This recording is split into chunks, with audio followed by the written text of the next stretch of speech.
then I can start getting things to you. Yay. Oh. So from here henceforth, anything you say uh, is available for people to yell at me on YouTube about in the future. Yay. So, Seika, I don't know if you have Map Tool yet. Oh, I'm getting it. You're getting it? Do you need a link? No, I got it. Yay. It's less work than I need. Wonderful.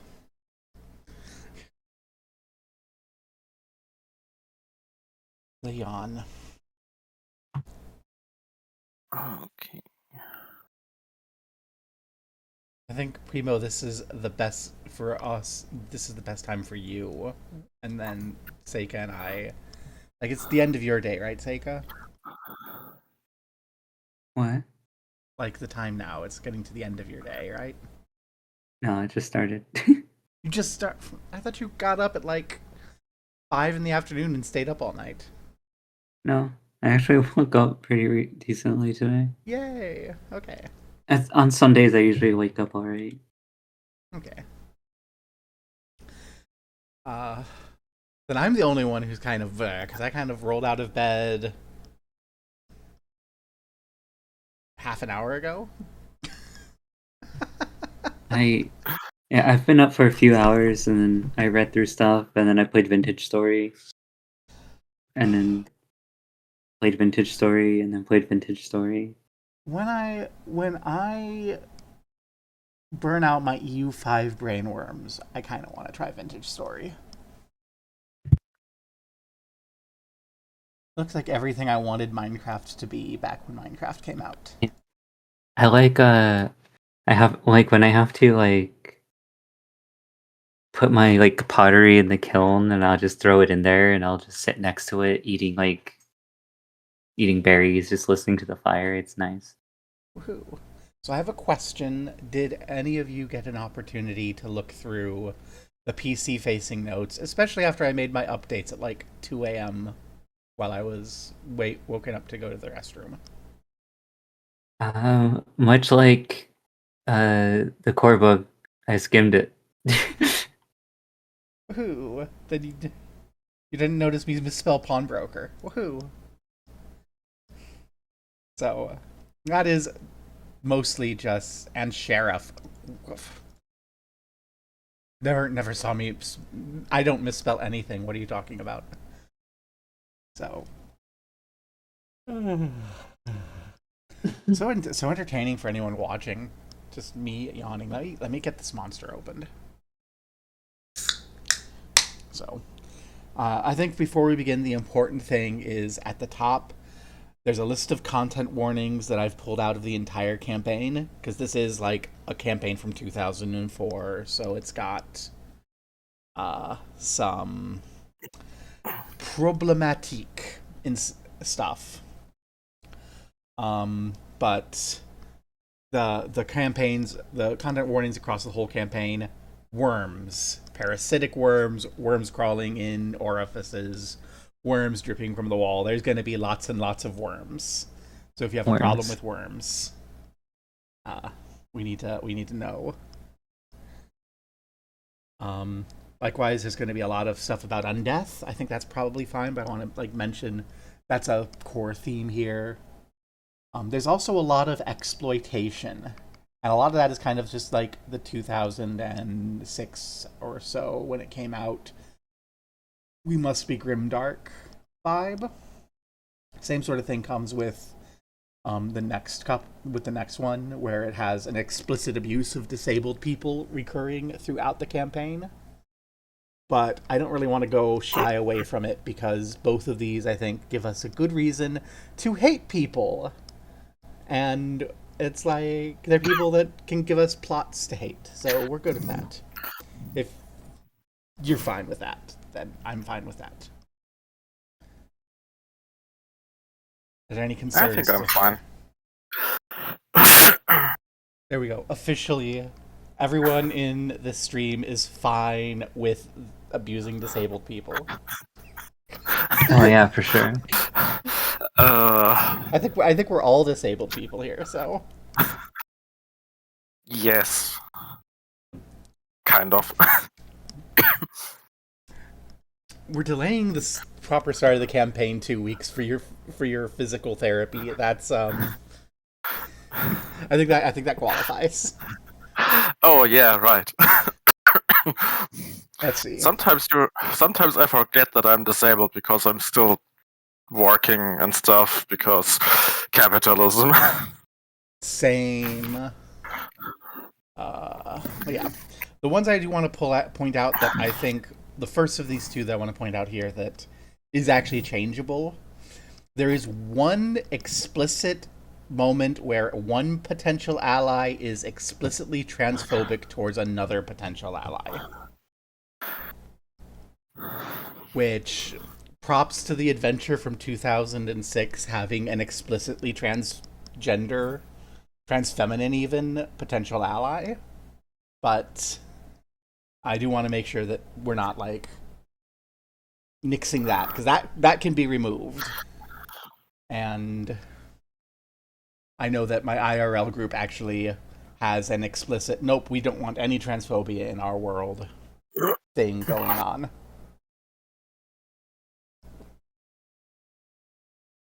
Going once, going twice. I think Worms is a lot worse. Huh? I think Worms is a lot worse. It's fine. Unfortunately, I don't think we can extract worms from Age of Worms. Yeah, no, I'm saying that will just have age off.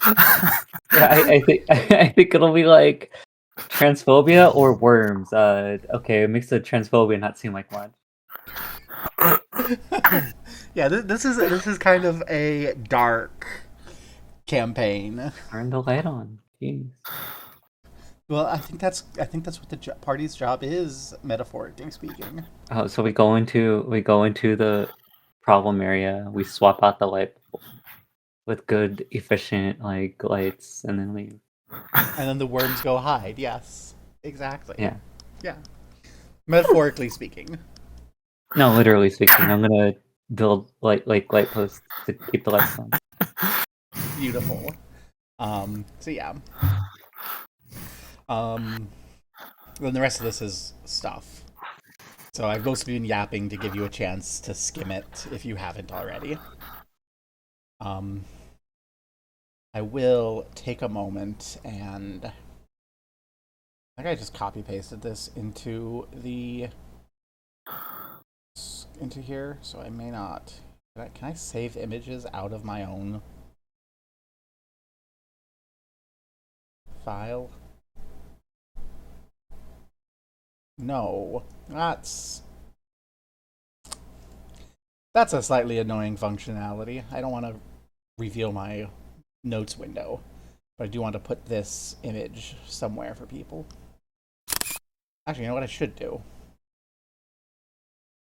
I should start the damn server, shouldn't I? That would potentially be useful. I have been spoiled by running things IRL for a while, so I'm forgetting I actually have to do these things. Oh, it has a generate password button now. That's convenient. There you go. I have the password for the server that's about to come up.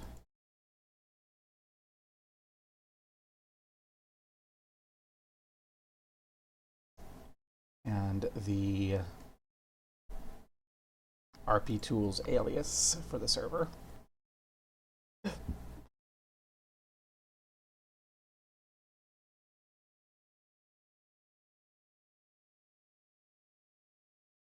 Share vision. Reveal field of movement. We don't have campaign macros, but if I ever make any, you can have them.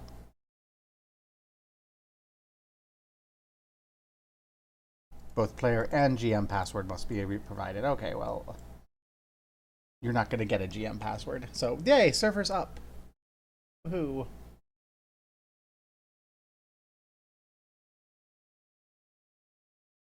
Oh crap, I need to fix this. Da-da-da-da, drawing tools. Rectangle.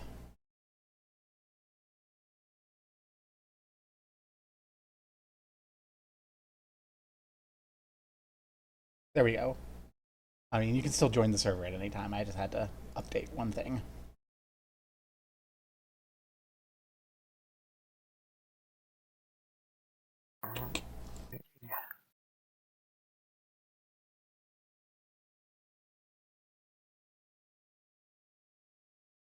Haha. Problem solved. Problem not solved. I forgot that it does that thing. That's annoying. I can fix it. Haha.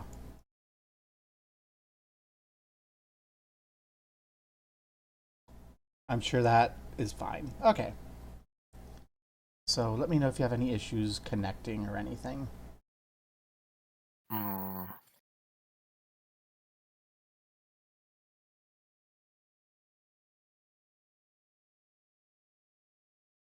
I'm not sure if my map tool is trying to connect or if it hung itself up. Did you try to connect through the let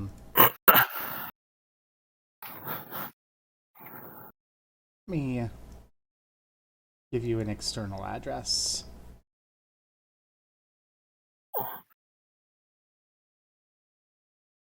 Maybe that will help. Yeah, I think I'm restarting the program. Woohoo! This is how all internet was. How all internet used to be. Direct connecting server to server. Oh. Oh no, I'm readjusting Windows, which means that... Okay, let me put that back. I have to reconnect this. Okay, that's good. Yeah. Theoretically, you should be able to say connect to server and use the information I sent to the DM to connect. Okay, connect to server. The direct connect. The direct connect or the server name through RP tools is the one above that.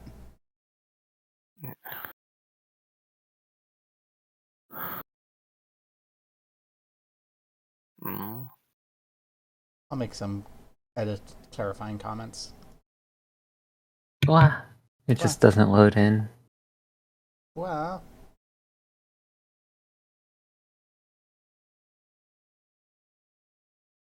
I don't like that.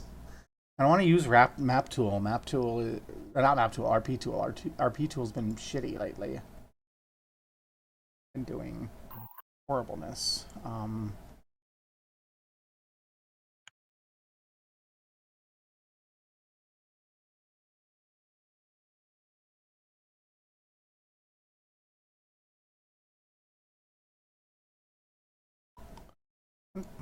So I should be trying to connect right now. Okay.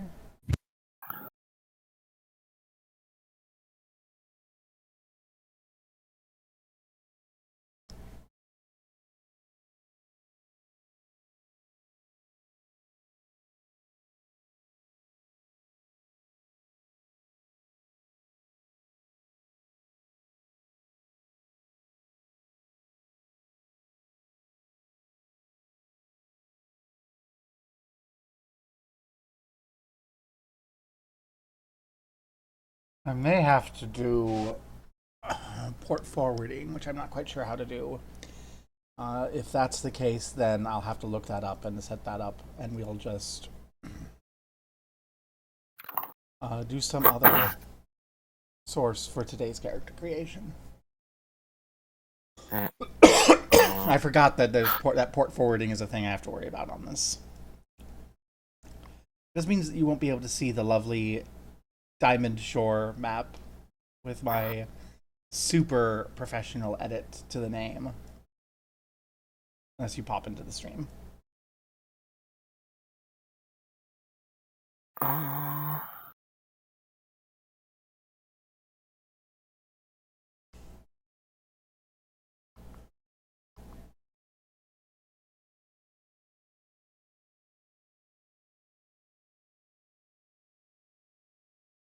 I also need to make that edit.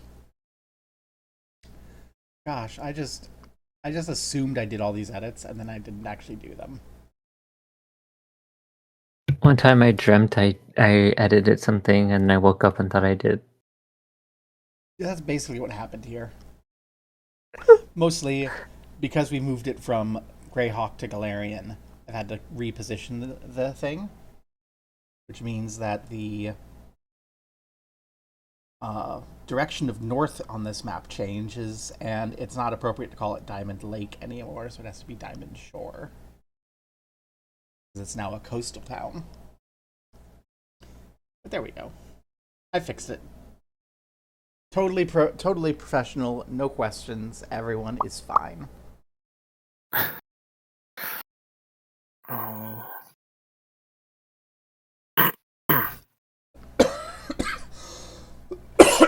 It's only been like 8 or 10 minutes or something of technical issues. 16 minutes of technical issues. Okay, we're pushing on Barb political rants in the FF14 stream. Oh, and we have the date. It's 2005 is when this comes from us. At least it's not like Seika playing the entirety of Kingdom Hearts 1 in order to prove a point. Oh, that was cool. Oh. I liked that. Yeah. What point did you prove? That it is the best game ever created. Oh, I see. Mm-hmm. Yeah, well... No, it was about how the story actually makes a lot of sense if you sit down and pay attention to it. Yeah. Paying attention? That's always been the thing for some of these stories that people are like, this is big and complicated and it doesn't make any sense. It's like, well, it's because you haven't been paying attention. Like, an online kind of Twitch mutual of mine, Blobber, has been playing Final Fantasy and not enjoying Final Fantasy games. And he kind of knew going in that he wasn't going to like Final Fantasy games. He was just kind of like, I'm going to prove a point and show you exactly that these are, like, overrated, blah, blah, blah. But when he got to FF7, he was playing through it, and, like, he decided early on, oh, Cloud has amnesia, haha. It's like, no, Cloud just doesn't want to tell anyone jack shit. And also has other mental illnesses, but kind of, he made some assumptions about characters early on, and it made him kind of unable to follow the story in the middle. And I'm just like, dude, you need to meet a story at its own terms, or you will not enjoy it. And that's Blobber's Final Fantasy games have been a great example of no game is made for everyone. It's just like he goes through all these games and he kind of doesn't like any of them.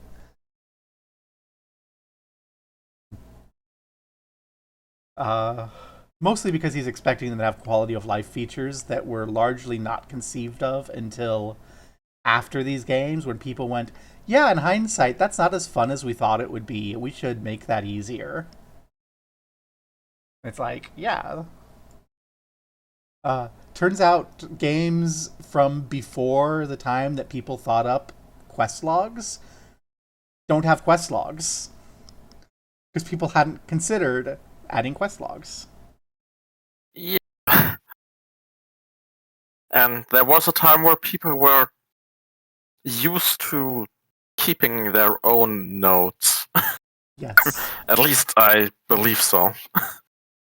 Yes. Yep. And gosh, one thing I love about this map of Diamond Lake is it has kind of topological altitude lines. So you're like, haha, we get to know, from the shore to there, it goes up like to 200 feet above sea level in the course of like half a mile. Not the steepest shoreline. That's actually not much steeper than like Baltimore as you go up north. Or not north, but like if you go from Fells Point towards downtown, you do a few streets that go up like 100 feet to sea level from one block to the next, and those are kind of a hell to walk up. Cough, cough. St. Paul to Charles Street downtown. Bane of my existence. Because the northbound bus is on Charles Street and the southbound bus goes down St. Paul. So if you're in like Midtown, between there's a nice big park, and then there's this beautiful stairway, and you can walk up the stairway. If you're downtown, there's just buildings and this sidewalk that's like at a 50-degree angle. Oh. You're just like, yep, I have to walk up this now. I'm exaggerating, but it's not a pleasant block. Yeah.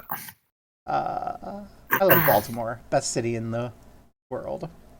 So, are we giving up on Map Tool today, and we'll debug it and figure it out later? Yeah, I can't connect. Yeah, Okay. yeah, it comes that basically a timeout of some sorts. Yeah, Waits until it doesn't want anymore. Yeah. Yeah. What I'm guessing is that I have a problem with port forwarding, which I'm going to have to now figure out how to do that on my fancy. You don't need to think about the network router that they want to give you these days. Yeah, that's the thing that I'm unhappy about with my router and my internet, that I don't really see any options to put some port forwarding up, because I was trying to play Minecraft with a friend a while ago, and we ended up doing things like Hamachi and Zero Tier. Yeah, that's very possibly what I'll have to do, is something like Hamachi. But they may have UPnP. My router may have UPnP, which is like the new port forwarding. It's supposedly more secure, because port forwarding has always been insecure. I'm insecure. Does that count? I made a little heart with my fingers for you. Okay, so that just means we're gonna have to use dice, etc., in some other way, which, well, there's no dice rolling in character creation for Pathfinder, so yay. How about I use the player Google Doc, where I have a session 0 page. I'll remove cast character because cast is grayed out. Pop that off so I can share that window without accidentally revealing my GM notes. There we go. And map tool, go away, you're not needed anymore. This means I'm gonna have to redo all of my filters. Yay! You know what? Map tool, stay map tool. I'll make a new thing for this. Now map tool can go away. New. And this is just so I don't have to keep redoing my everything. PC notes. So high fancy professionalism.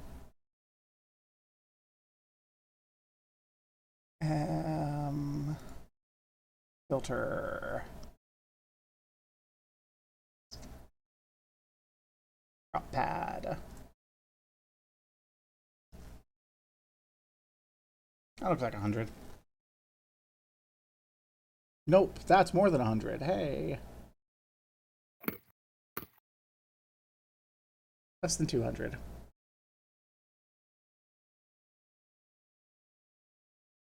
There we go. Good enough. Good enough for corporate work. So if everyone can get in there, the session 0. You have edit permissions?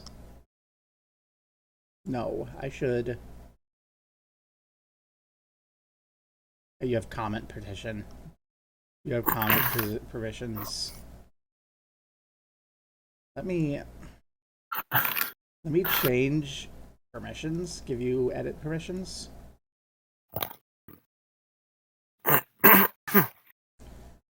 I really wish that I could make multiple links where some have edit and some have comment, so that I can pass out PC-facing campaign notes to randos and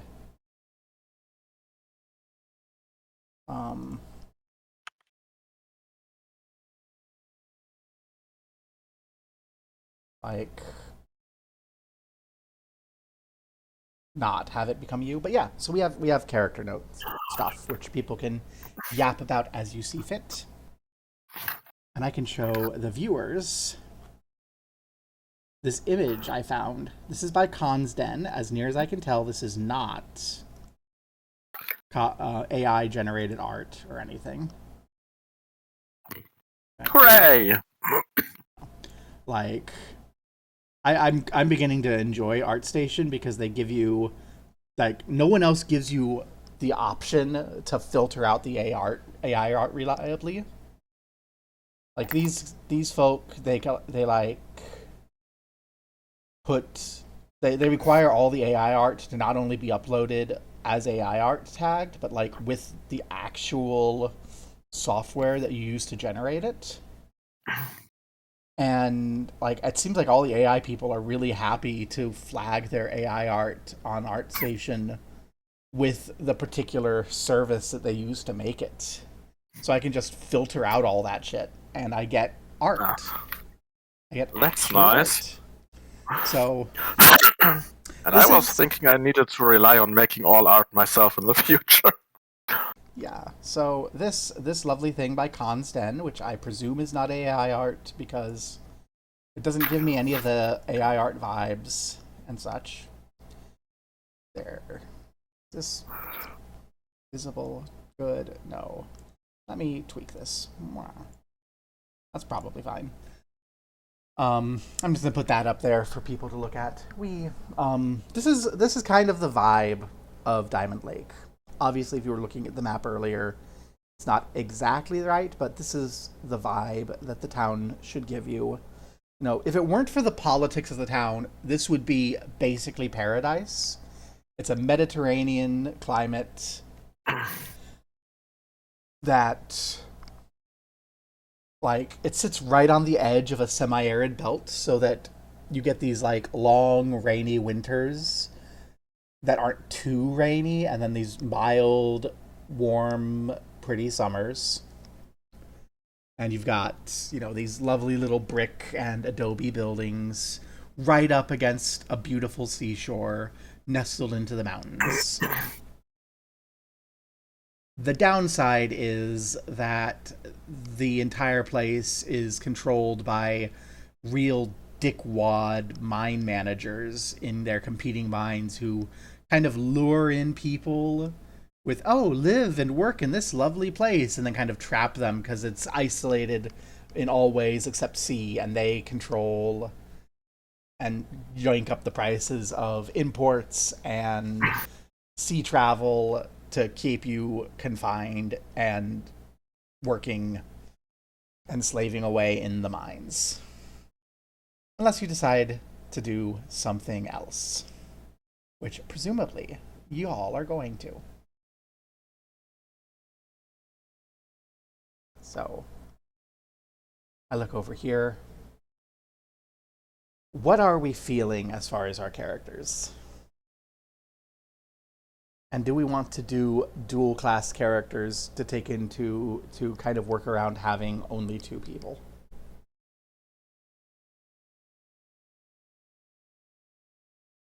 And on to dual class characters. Yay.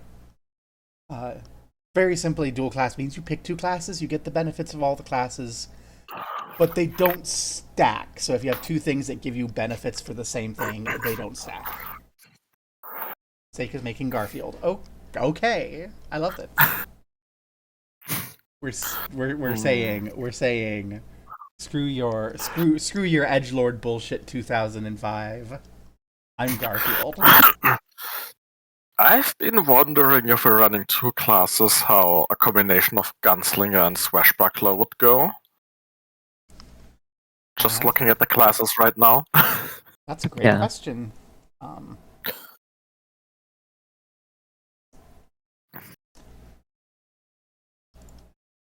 I'm kind of learning the system alongside all of you, so let me skim this. Gunslinger is uncommon. Technically, this is not a region that has access to the gunslingers. But I Oh. think, yeah. But I think that if you really want to be a gunslinger, number one, gunslinger allows a crossbow option. So if that's fine, then that's fine. And if not, there's always got to be a first one. There's always got to be an early adopter. One thing that came to my mind, just thinking, don't the mines use black powder, or do they use only pickaxes? It depends on the mine. And I see where you're going there. Because I've long time ago saw a little bit of an educational video about poaching guns in Africa, and that they actually take the black powder out of the fuses to run their guns. So, OMG. So you're thinking you're like making your gun and stealing gunpowder from the mines? Yes. Wonderful. Is this like Pathfinder First Edition where your gun is something you're making? Or is this, like, I don't know, I need to look. In First Edition, it definitely was that way, that you started off with a half-broken gun. The question is whether that's still the case in Second Edition. I think it may depend on your gunslinger way. Way of the Drifter. Way of the Pistolero. Way of the Sniper. Way of the Spell Shot. Okay. Way of the Trigger Brand. Way of the Vanguard. Okay, those all look pretty interesting. It doesn't look like it's still like homemade gun land.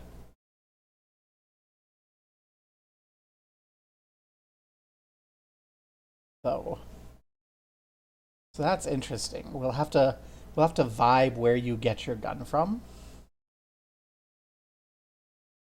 But I am also totally down for you saying, I just make it.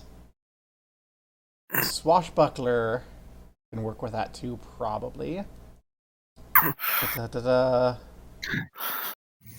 You gain panache by performing a bravado action or tumble through or something else based on your style or something that I agree is cool. Okay, that's going to be an issue, I think. Because it looks like the benefits from Swashbuckler are on agile or finesse melee weapons. I see. Unless there's a style that overrides that. Battle Dancer, Braggart, Fencer, Gymnast, Rascal, Wit. Does not look like it. So,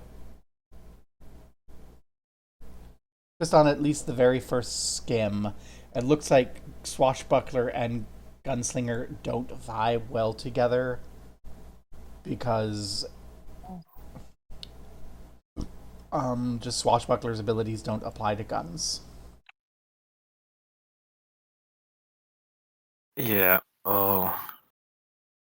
That doesn't mean you can't do that. It's just like a well.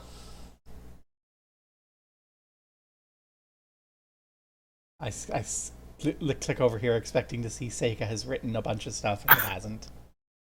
Oh, I was actually typing a poem in there and then I deleted it. Oh, I'm looking at the Way of the Trigger brand. Way of the Trigger brand in Gunslinger? You prefer firearms that work as well as weapons in both melee and ranged combat that could hopefully be put together, and it's cobbled your weapon together from the city. Hey! There you go. So you would be like doing your swashbuckler thing with a rapier in one hand and a homemade pistol in the other? Yes! Nice. That was the idea. And maybe in the far future I can upgrade it to a gauntlet pistol lantern shield or something. So this isn't Swashbuckler, but that makes me think of a class that I've been looking at before that I think is cool. Inventor. I was thinking of an inventor. Well, then never mind. I'm not gonna step on Seika's thought process. Because like what Inventor does, you pick. You don't have Inventor is explicitly making your custom weapon, or custom armor, or custom pet robot, and adding things to it. So like when you said gauntlet, shield, gun, fist, I'm like, well, that sounds like something an inventor would make. I was basically only thinking of it because there is at least one historical example of one of these existing. Probably not for everyday use, more as a novelty thing, but there are some funny things in museums. I imagine. Gosh, what's it like living in a place with more than like 200 years of history? I say as I live in a city that's been around since like the 1600s.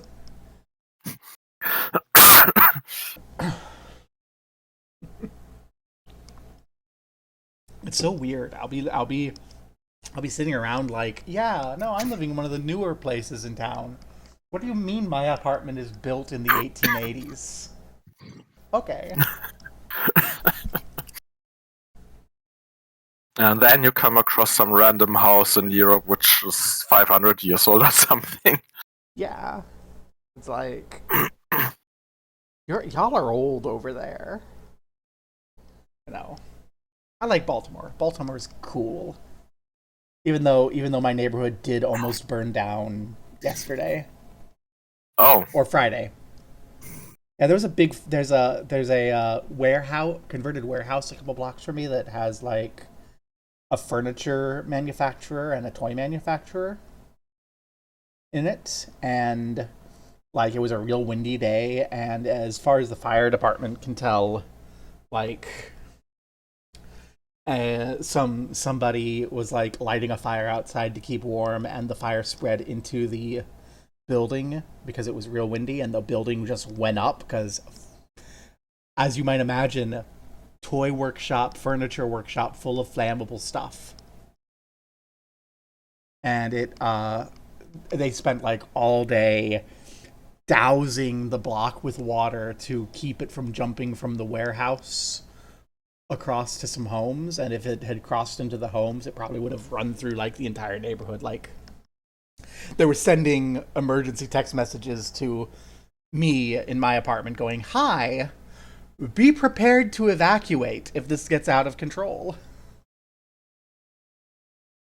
But that's what happens when you live in row homes. Yeah. But no, it's a lovely town, and they did a good job. Applause for the Baltimore Fire Department. Okay, so we're looking at a trigger band swashbuckler. And then from a swashbuckler perspective, you would need to choose a style. Yeah, I'm wondering if I should go Fencer or Rascal. Well,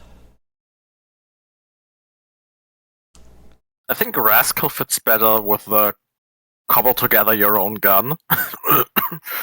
dirty tricks, fencing, melee actions, and shooting people from behind. Yes. Pocket sand, bam! Oops, that was a bullet.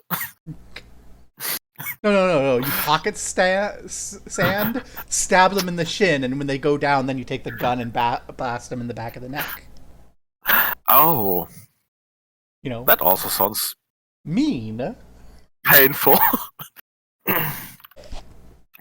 Are we the baddies? No. Maybe we're anti-heroes. Well, the good news is there's no such thing in Pathfinder 2e as alignment, so it's just you and your actions and their consequences. But how can I be evil if I can't be evil? The consequences of my actions, who would have thought? You just have to decide what evil means to you and embody it in the world. I see. So what are we thinking, Seika? I heard inventor. What's the other bits? I don't know. I hadn't started thinking about combining it with about the second class until now. That's fine. Have you thought any about ancestry and background? I thought a bit about ancestry, but okay, because yeah, that's the basically the 4 choices that have to get made are ancestry, background, and the 2 classes, and we'll cobble everything together from there.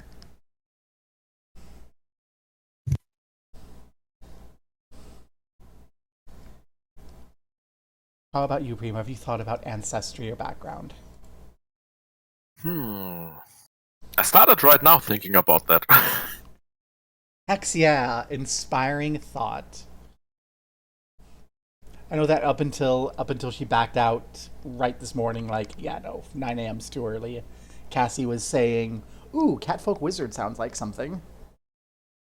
Thaumaturge, maybe? Thaumaturge, ooh. A Thaumaturge inventor. I'm just obsessed with everything at that point.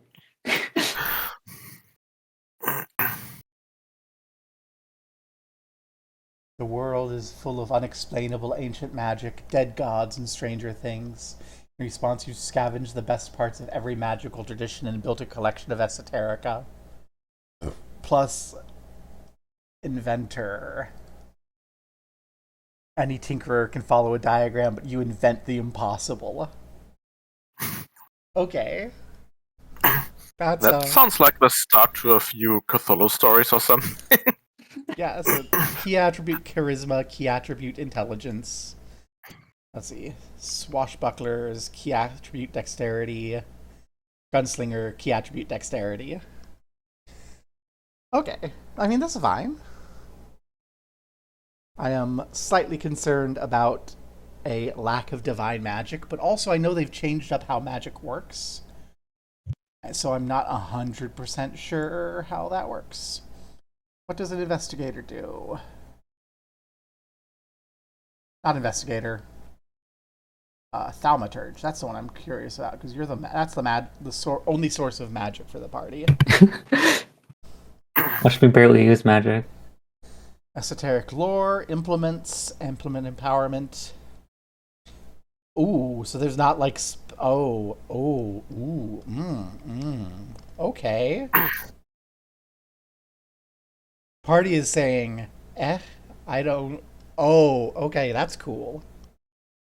I was about to say, Party is saying we don't care about spell lists.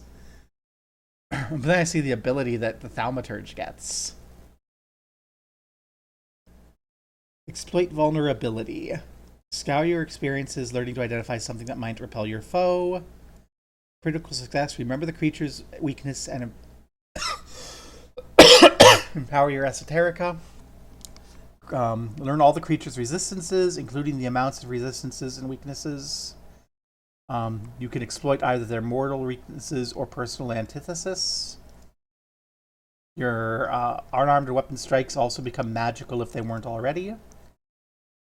Success, recall, can exploit. What's that? You improvise a custom weakness on a creature by forcibly presenting and empowering a piece of esoterica. Repels it on an individual. Okay. So, mortal weakness, resonant. Okay, that's cool. Basically, you get to just transform your weapon into whatever it needs to be to bypass your opponent's vulnerabilities on the fly. And if it doesn't have a vulnerability, you give it one.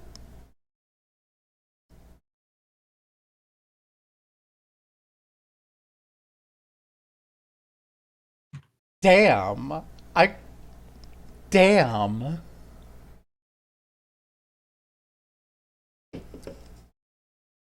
I am still slightly concerned about the lack of healing magic. But damn. The best healing is just to kill them faster, right? Well, my understanding is that combat in Pathfinder 2e is designed to be swingy in the sense that and monsters are going to smash for a lot of damage under the expectation that you'll heal a lot of damage. So So we gotta smash earlier and harder.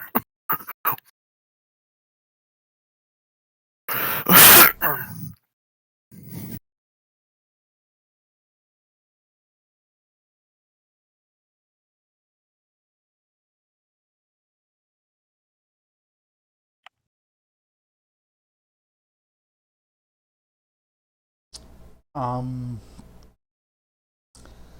it looks like there is some options for healing in the Thaumaturge. Chalice does that.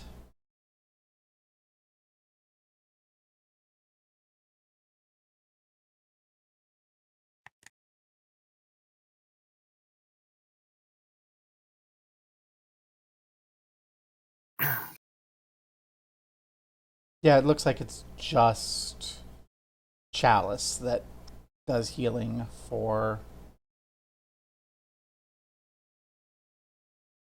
that. So I'm not going to say you must, but I would strongly encourage you if you're going Inventor, Thaumaturge, and Gunslinger, Swashbuckler as your pairing to make sure that the Thaumaturge has Chalice as one of the implements.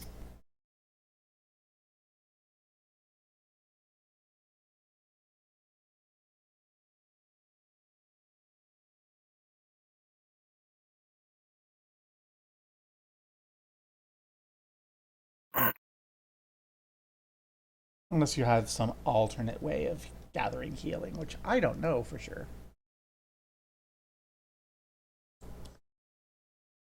We have a Trigger Band Rascal and an Inventor Thaumaturge. So many choices. But less math. I was talking to Seiko while I was still in bed about how there's less math for the players here. Well, why am I opening Blue Sky? Okay. The excitement for viewers of this.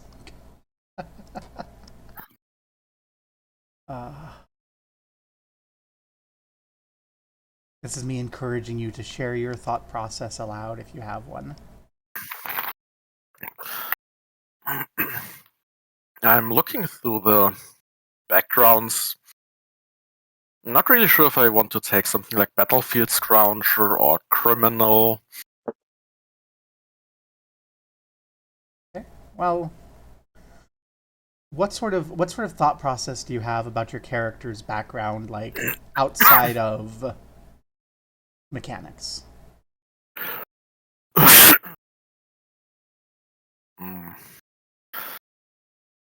Well, A definitely red-headed not. asshole cook who hates Mondays. There we go. Hating Mondays, I see. Yeah. I'm definitely swinging more towards something that's more of the lower people on the hierarchy of society. Okay. Something that pairs well with fiddling around with making my own stuff and more relying on dirty tricks and things like that. So something kind of lower class, dirty trick, desperate vibe. Yes. And I think I'm turning this into some kind of Wild West stereotype.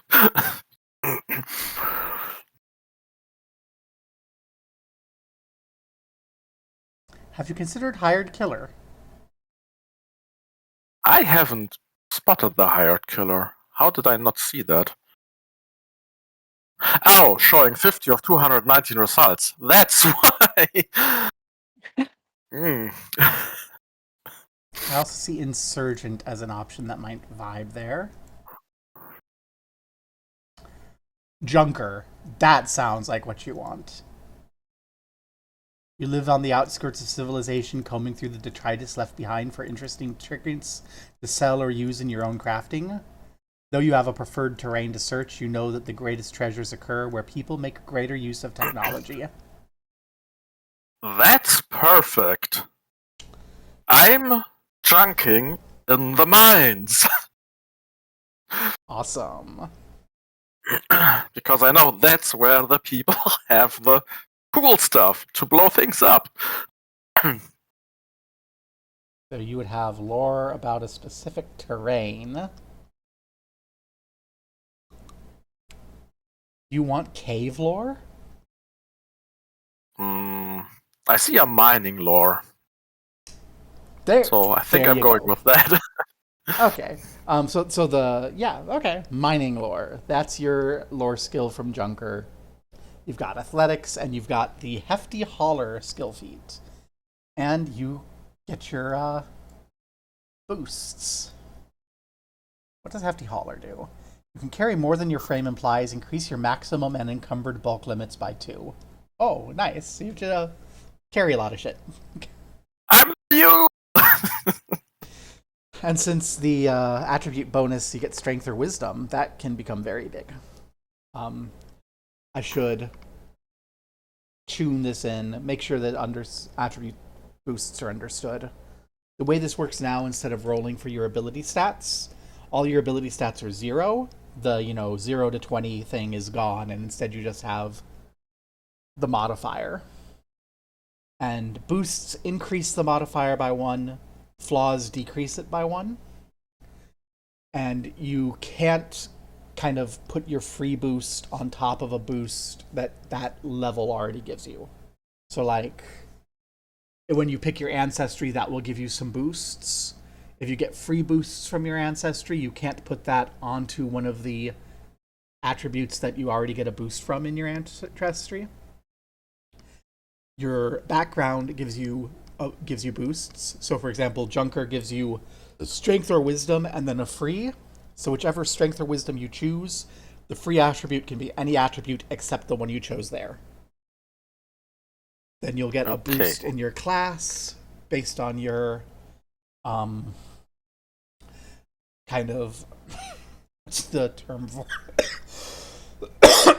for key attribute. You'll get the boost from your class for your key attribute. This is where Seika is going to have an advantage compared to you because of the no stacking rule in dual class. So you'll get a boost to dexterity, but not a second one because of both of your classes go to dexterity. Seika will get charisma and intelligence because the classes don't have the same key bonus. And then you'll get 4 free attribute boosts to put wherever. Okay. And if you've paid very close attention, you'll realize that means that the maximum you can get to is +4. If you put an ancestry boost, background boost, and free boost into your key attribute. I see. Does that make sense, or did I make it more confusing? You made sense.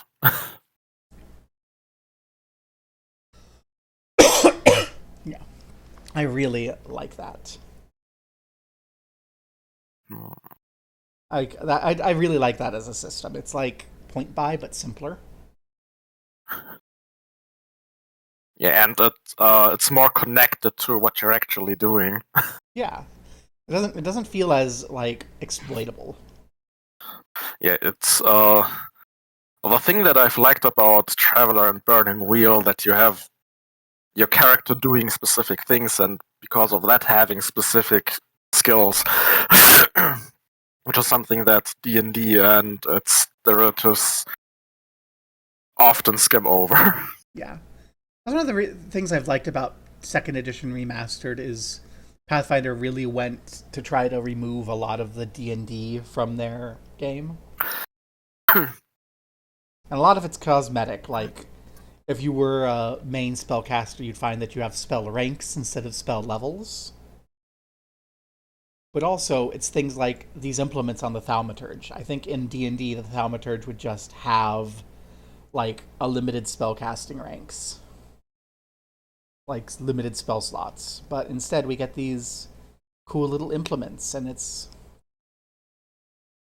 what are you doing with them? And I think that's fun. I also like the actions, how you get 3 actions per round. And even from the start, you can use all 3 actions to attack if you want to eat a -5 penalty cumulative on each attack.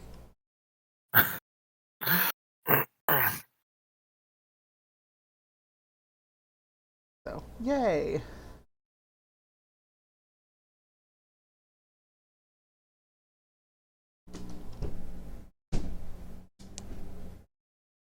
It's not too late to join back in.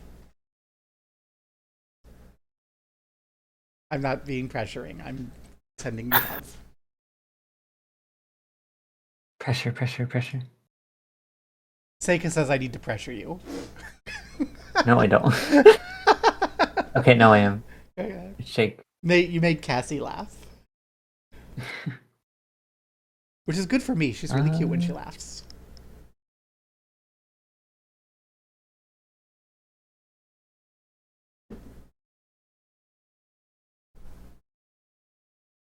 Oh. Okay. Alright, you don't get your... Or do you get... the boosts from your ancestries are kind of irrelevant depending on what you take, or have I gotten that wrong? I mean, your boosts from ancestries give you bonuses. So, like, to click one but it's random. but is it like the old D&D stuff that you get? Oh no, there, I see it. So, for example, the Merfolk attribute boosts dexterity, charisma, and a free flaw constitution.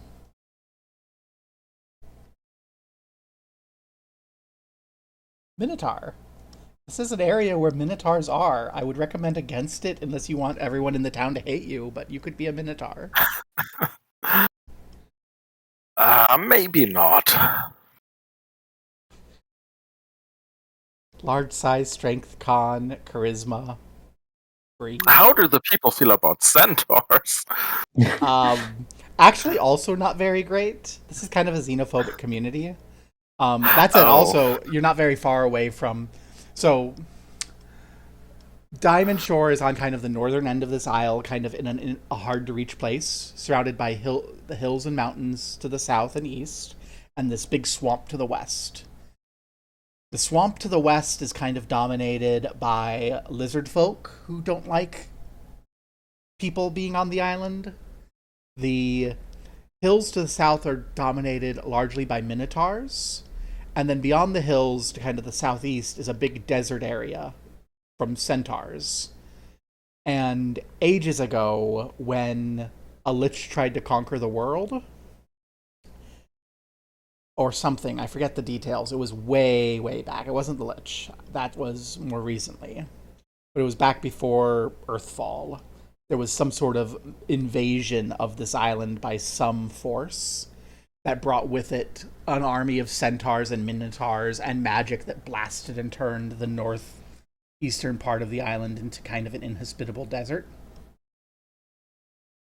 So, there are centaurs not very far from here. They're desert centaurs.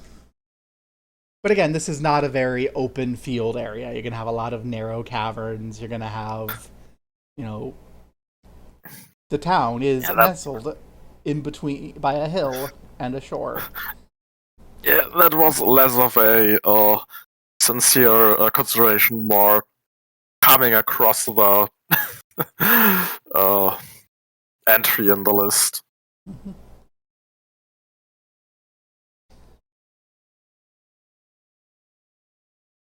I just want to be open to say yes under the awareness of consequences.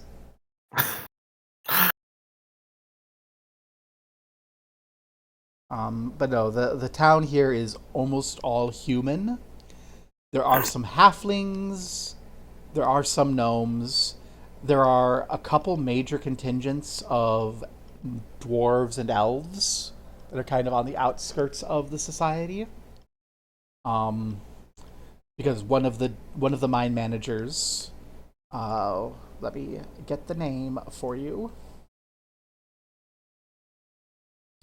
Raglan Dowerstone is a dwarf, and then you have Ellie Moonmeadow, and she is an elf, and both of them kind of are a little separated from the town. Raglan is kind of mad at the town because he feels like the town has forced him to be a worse person than he would like to be to keep the mine working and keeping Balabar Smenk from undermining him and acquiring his mine. And then Ellie Meadow, the elf, kind of looks down on the town because she runs the silver mine. And silver is a much purer, more beautiful material than everything else that those lower, humans do. Short-lived people. Basically, if you look through my document and you see somebody's name in bold, they're a bad person. I think what kind of prejudice do you want? All of them. Yeah, it's like Aliston Neff. Aliston Neff might be the least bad person, but he refers to himself as the smartest man in Diamond Shore. Oh. Which tells you what sort of person he is. Probably the smartest man. Most definitely. It does not help that he's probably right. That probably makes things worse. Yeah.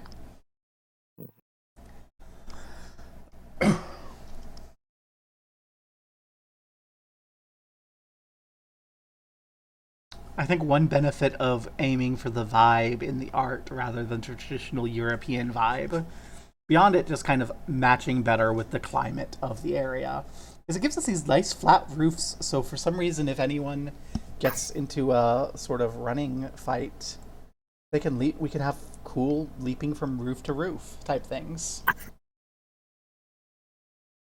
Uh.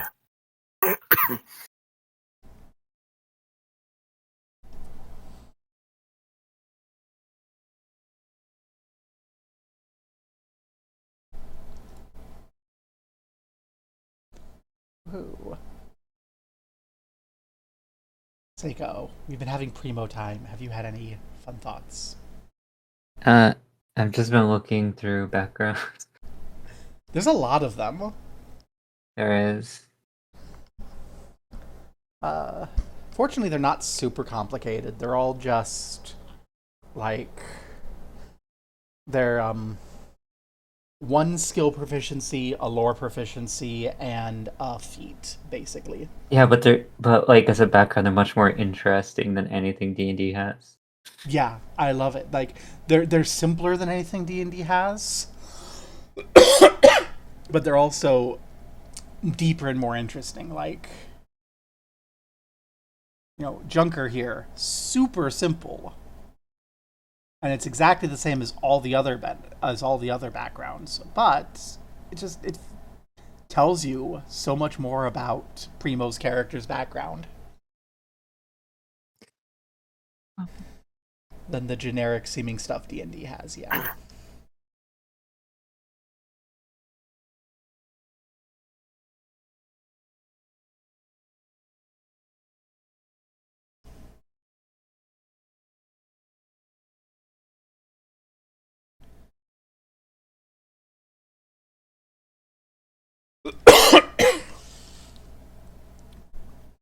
Oh, neat. It has a bunch of specific backgrounds to Absalom and the Starstone Isle, which is the region that this starts in.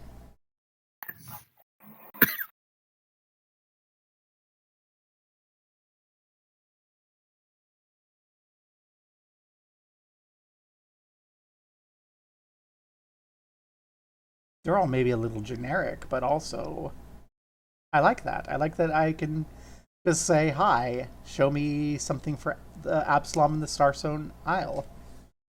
Most of them are specific to Absalom, which is not where the game starts, but a couple of them. Like, you grew up in the untamed regions of Kortos. Hey, that's where this campaign is.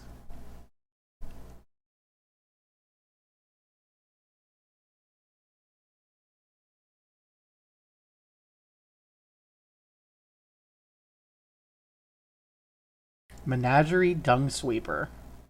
Whether you washed warrior beasts below the Irorium's arena floor or tended to mutated animals of a puddle sideshow, you're experienced with all manner of weird wildlife. I love that. There's just an option to be like, yeah, before I was an adventurer, my job was cleaning up poop. One of the most important jobs of all. Yeah.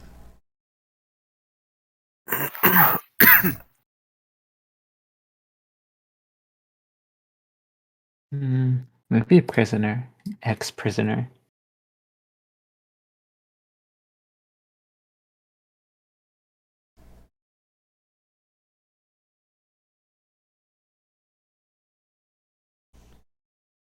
You might have been imprisoned for crimes or enslaved for some part of your upbringing. You take full advantage of newfound freedom. Experienced smuggler feat.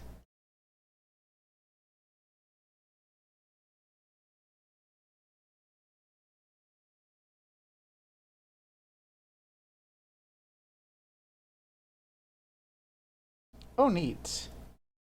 So it just means that when I'm secretly rolling to see whether or not a passive observer notices something you've concealed, if I roll less than 10, it becomes 10. So you're guaranteed to at least roll 10 plus your stealth on a little secret check to see if you've snuck something past somebody. If you're a master, it becomes 15, and if you become legendary, it just automatically succeeds. Neat.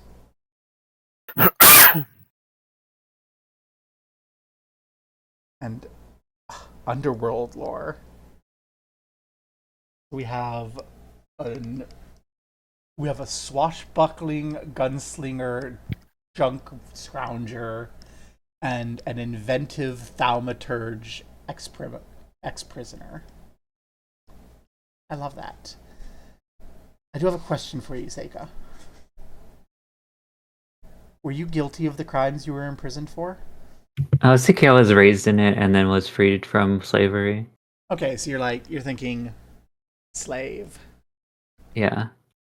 Were you brought illegally to be a slave in the mines? Yeah, that was my idea. Okay, I love it. I think I'm going to have more questions for you about how you come up with your thaumaturge type stuff, especially, but I think they can wait.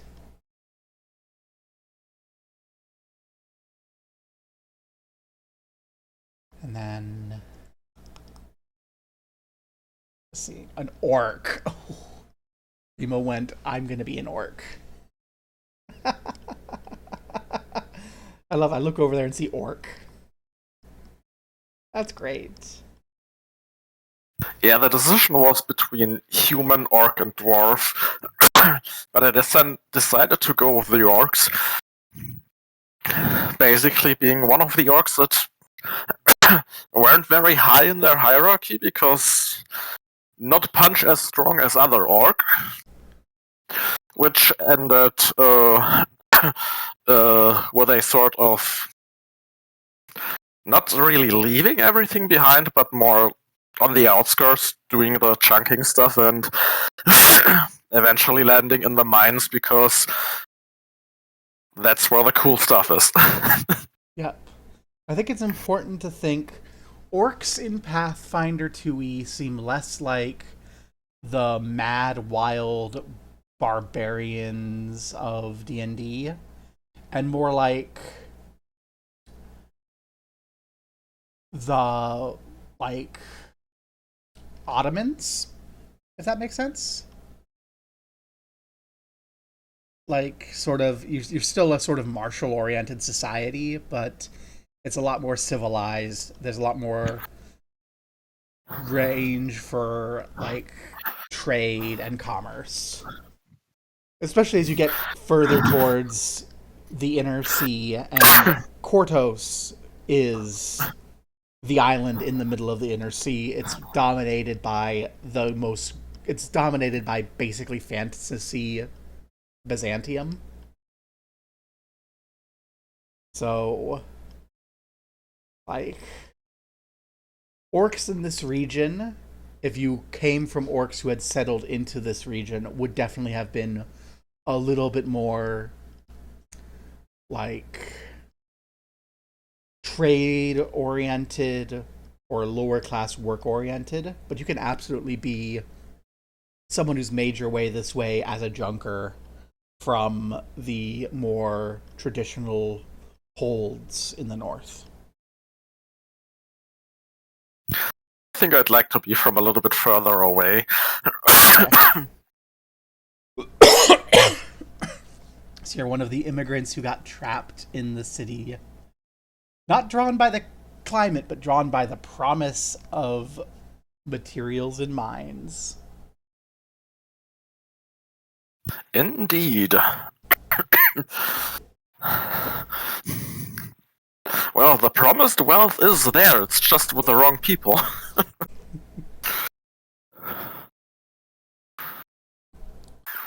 Wrong people. There's a whole list of them in the document. We have... Almost like some kind of to-do list. Oh, no.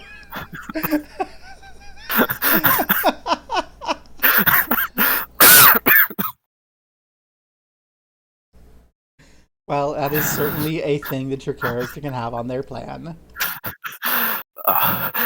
Not really what I had in mind, unless they are becoming very problematic. Then it might as well end that way. We'll see how it goes.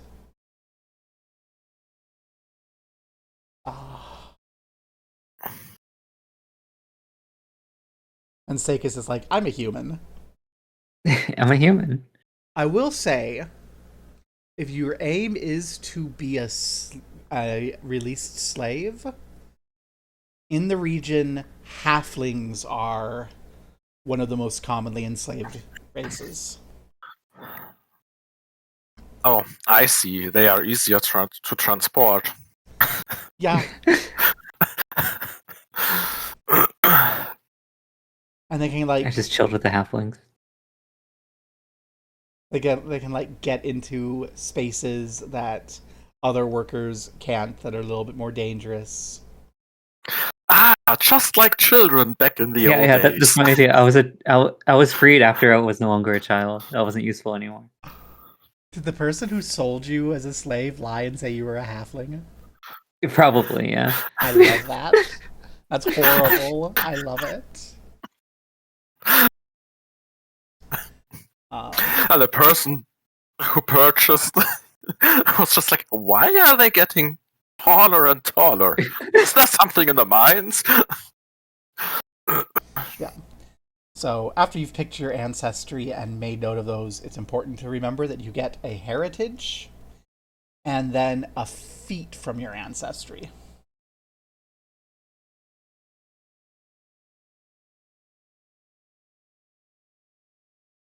Okay. Less math, more Heritage. options. Okay, where are these heritages? If you go to the orc pages at the top, there's orc details, orc feats, universal ancestry feats, orc heritage is. Oh, I've not been looking at half the page. Yeah. And then versatile heritages. If you don't like any of the heritages you have, versatile heritages can be taken by anyone. They're things like half elf, half orc, kind of your variants of kind of tiefling-esque. So you have Aphorites who are related to Axis's perfect order. Ardans, who are like related to plants. Changelings descended from hags. Dampiers that are part vampire. Dragon-blooded people. Dust walkers who embody the powers of psychopomps. Ganzi, who are children of chaos. Half-Oni hunger seeds. Fire elemental descended Ifrits. Nephilims, who are the combination of kind of infernal, abyssal, and celestial descended. Like if you're descended from angels or demons, you're a Nephilim, etc. Oh. But that's if you don't like any of your orc heritages. Or if you specifically want to be something like that. There may be a little bit more interest for Seika because humans only have 2 heritages. And they're not super exciting. Because human heritages used to include half-elf and half-orc, and then they made those available to anyone. Which, yes, does mean you can be an orc half-elf. Hey. Theoretically, mechanically, you could also be an orc half-orc, but I don't think it's very good. I'm half orc and half orc. Let's see. You would become orc, which you already are. You would become half orc. Okay. You gain low light vision that I think you already have. And if you choose your ancestry feats, you could also choose from orc feats in addition to your other feats. Yeah, we're like orc, but 50% more orc. I love that. That's so dumb. I would recommend not doing that, but you have that as an option if you so desire.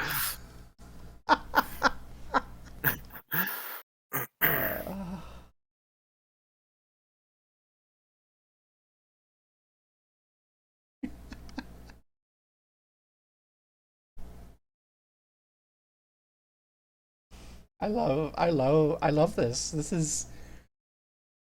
is like fixing most of the problems I have with D&D. It doesn't fix all of them. It still has the level-based system. Which I still don't like level-based systems.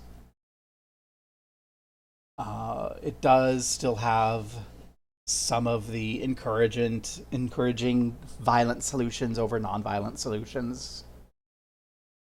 But it is much better.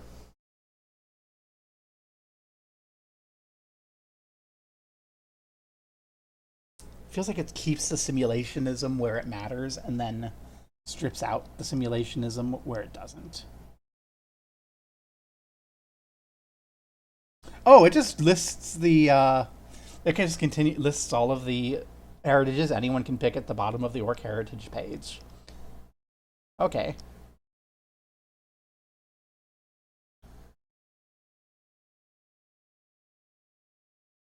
One has legacy heritages if you really don't like any of your options.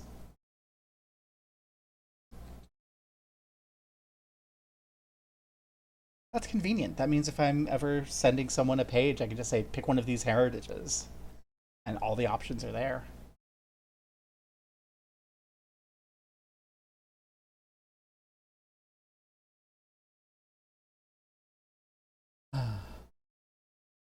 So while the players are thinking. Thinking is scary. Thinking is scary. I noticed that there are people in chat. Does chat have any thoughts?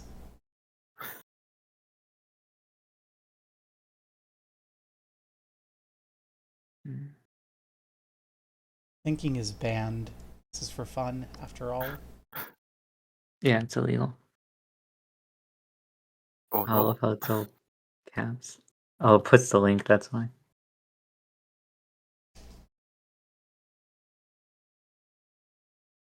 Because I'm not clicking, I should have the pretty picture. Again, by Consden. That image is a 15th century village in coastal Tunisia by Consden. Allegedly real art. And I don't know. When I look through it, I don't see any of the telltale AI signs, so I have reason to believe it's real. Yay. And of course, being real, it invites asking questions like why they chose to have this entry be the one that has color versus all the others. And then you can observe this line. This is the big reason why I'm pretty sure this is real, because there's this like eye line that runs through the middle that draws you through the entire town towards this little visual interest point here and this point, so it just like encourages you to kind of feel like you're in the middle of the village even though you're looking from outside.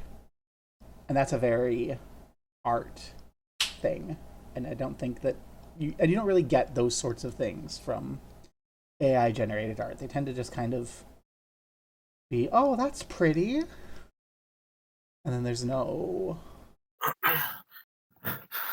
Yeah, I think that's probably something that's difficult to get with an average of every art piece in the world. Yeah. And the people who are using those things probably don't have any idea about art either. No. I don't want to deny the potentiality of a machine someday making art, but I think if the machine is actually making art, it will not appeal to humans. It will only appeal to the other machines. And it certainly won't be marketable.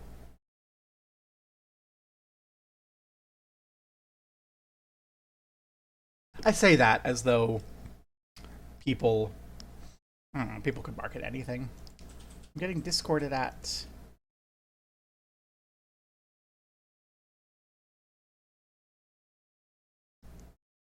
Okay, it's not important. Yay, I like not important.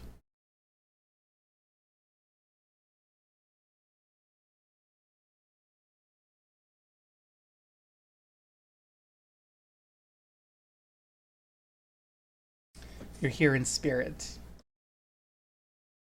It's not too late for you to be here in game.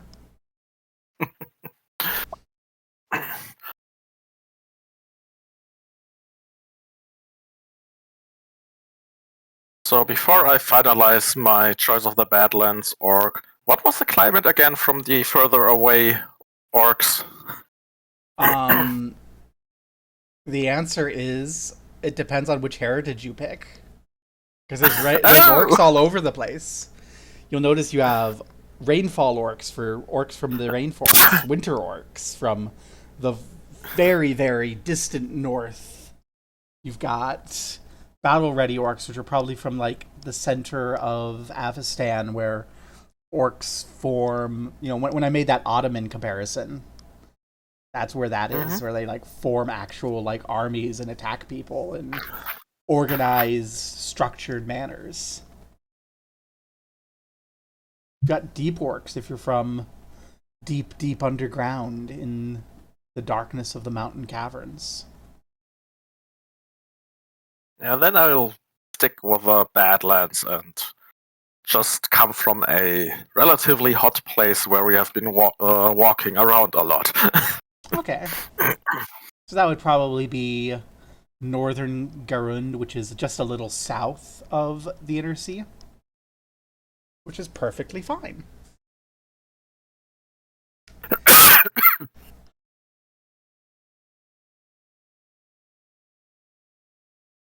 Oh, I like that. You can hustle twice as long while exploring before you have to start, and you treat heat as if it's one step less extreme.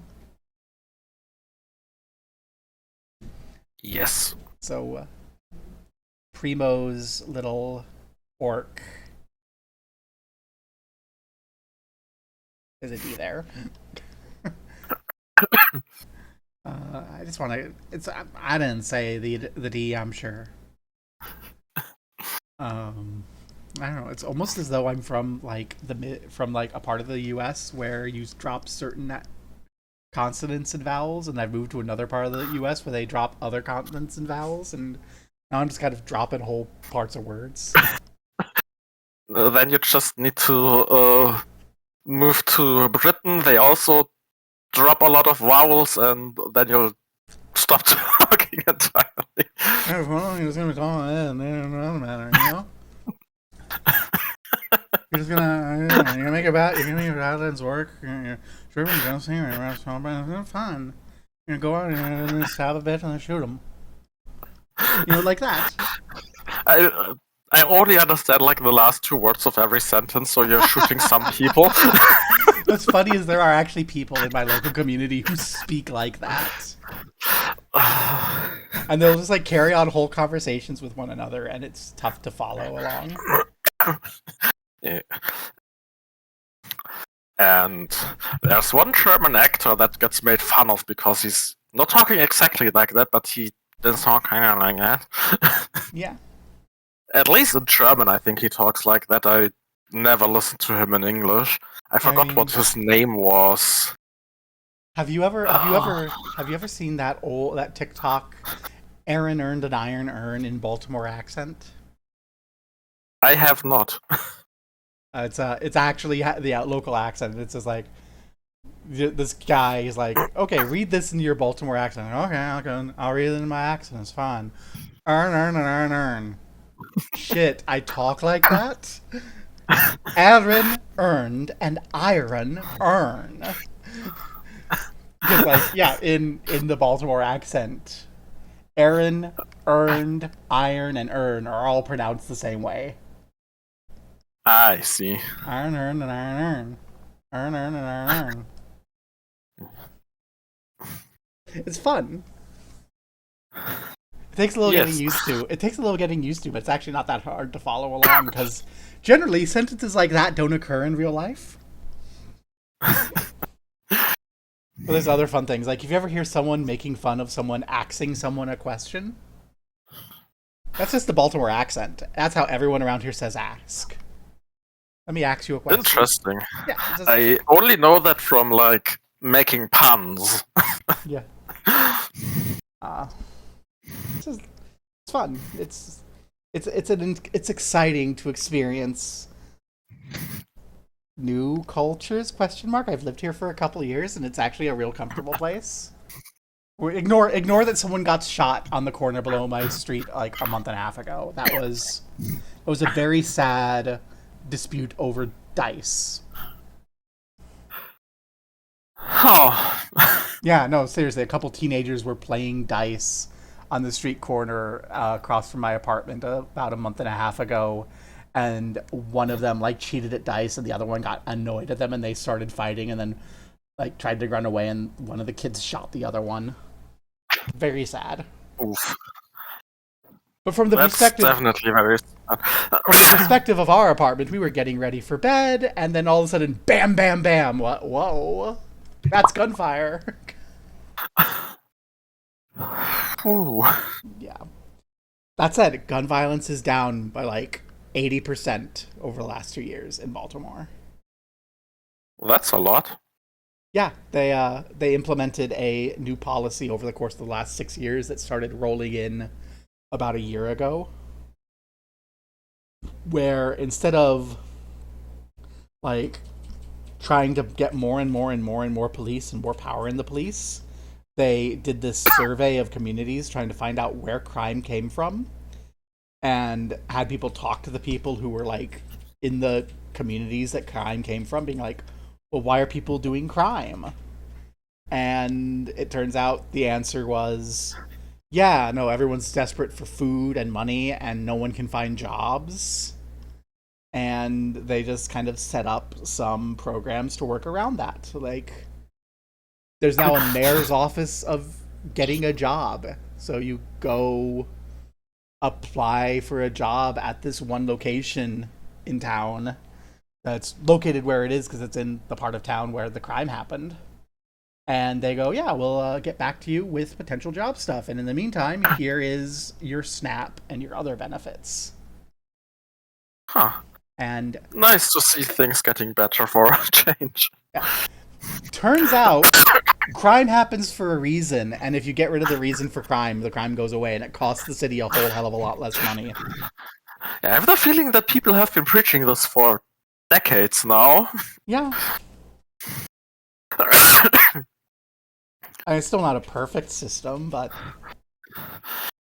But also, you mentioning that you now have like a mayor's office for jobs makes me realize that the United States probably did not have like an agency for work, do they?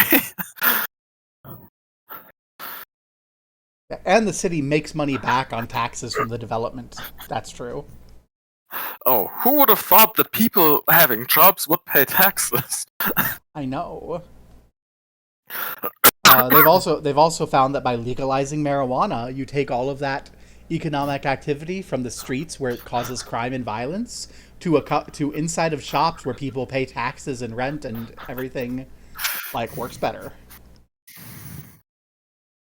Which also has been shown to work for a long while. Not that I can't brag about it, because Germany has only very recently realized something in terms of weed, but also we've got already politicians fighting back against that, because Oh yeah. you can't have people smoke weed. They have to destroy their brains with alcohol. Because that's apparently not a drug. Well, I mean, if you pay any attention to federal U.S. politics, you hear about the lies about Baltimore, and a lot of that comes down to a combination of racism, because Baltimore is a majority-minority city. Only about 30% of the population's white. The bulk of the population is African-American, and then it's like 15% Hispanic. So, pretty... oh my gosh. Seika, did you just say you're a half-elf fantasy Chinese right there in my eyes? I guess I did. I literally just decided randomly on like which kind of human I was. Okay. We have a half-elf, half-Tian human illegally imported into the mining community as a child slave, kicked out as gender. I looked into the race here. a bit, and like the slave trade was very prospering in that part of the world. For them, I was like, oh shit, that works. And then kicked out as you got too old to fit in the tiny cracks. Yeah. Dang. I hate everything about this situation I put you in, and I'm the one who put you in it. This is great.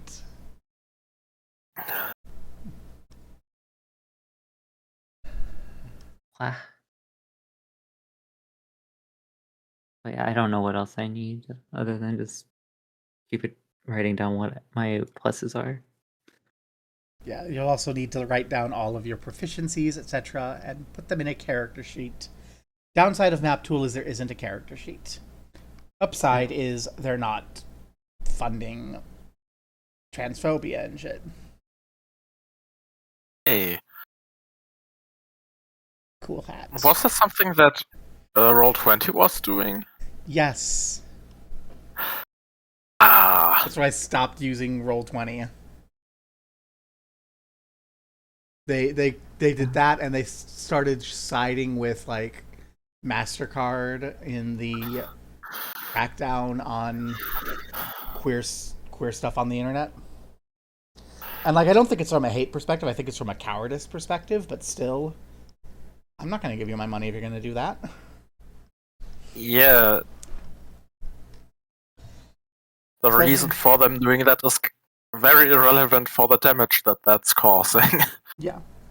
Like, Map Tool is available for free. So, it's less convenient, but also it is more powerful, and I don't have to rely on your servers, and I don't have to be connected to your servers to work on my modules. Like, I stopped using Map Tool for Roll20 for convenience sake only, as I'm moving around a lot and changing routers a lot. Which is why I forgot that we have to do port forwarding type stuff or Hitachi or whatever. But still. Oh no. I think it's good to move away from the centralized internet. Power to the people. Rah. Wow. Wow. Theoretically, we could make this work on VR chat, but that would require me getting used to VR chat. I'm getting confused where the proficiencies of my class are. One part of text says look below, the other part of the text says look up. Okay, so if we go to Swashbuckler, you'll see initial proficiencies as a big banner. And that whole section is your proficiencies. Oh! Dun, dun, dun. I'm really bad at reading this.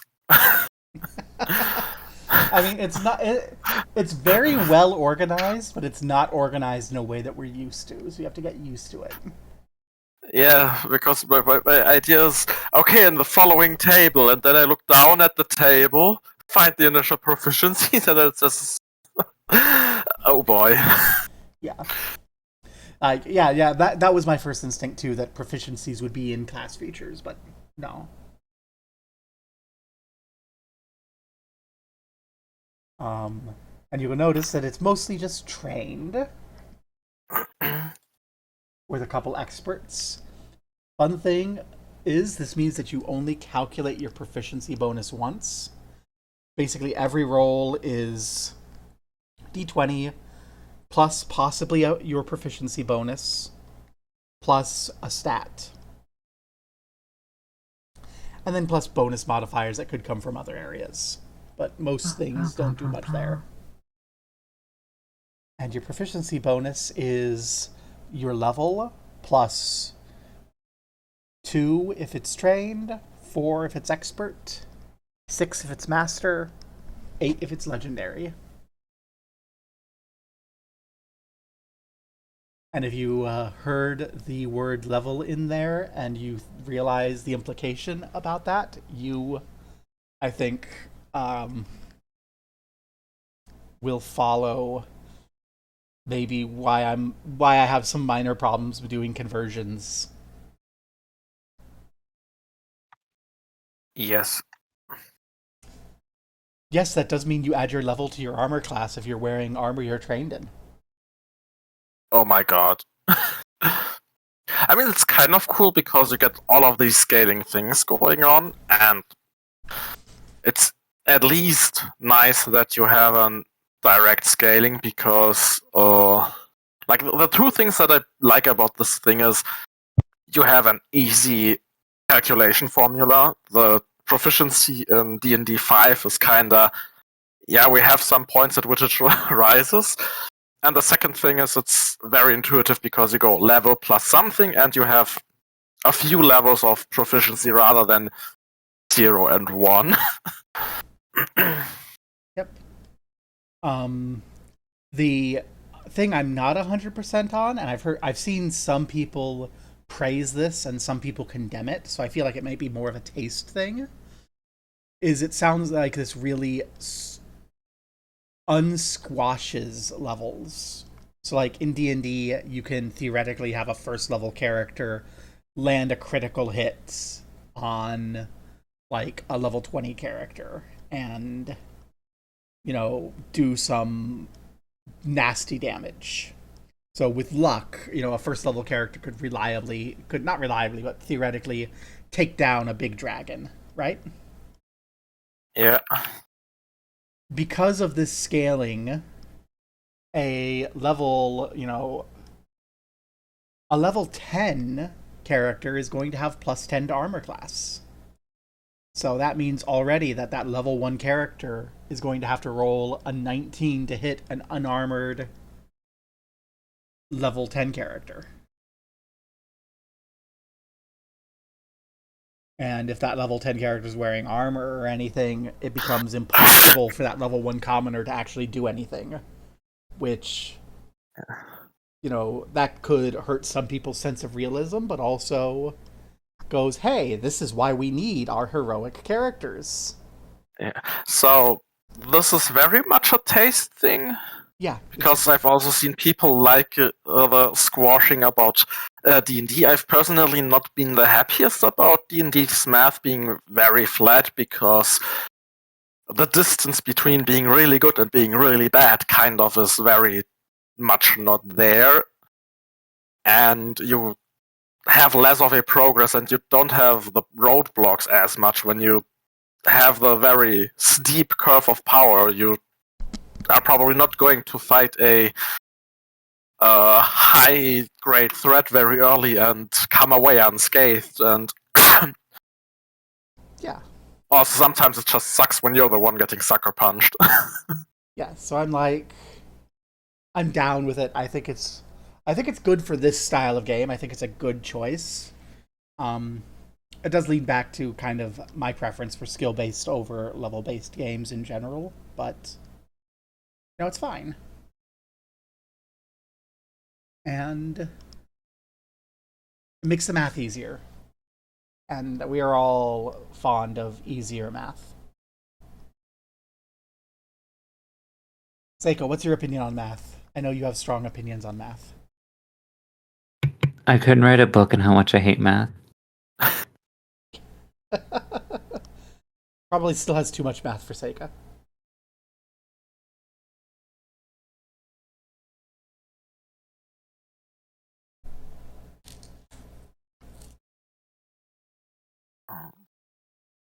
Need to do one of those completely.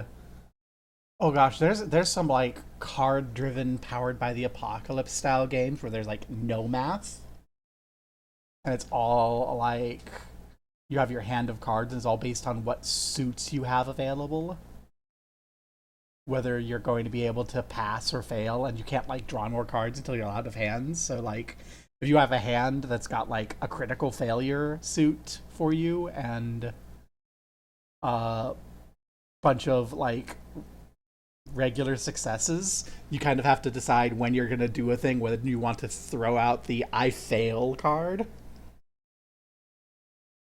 Those are interesting.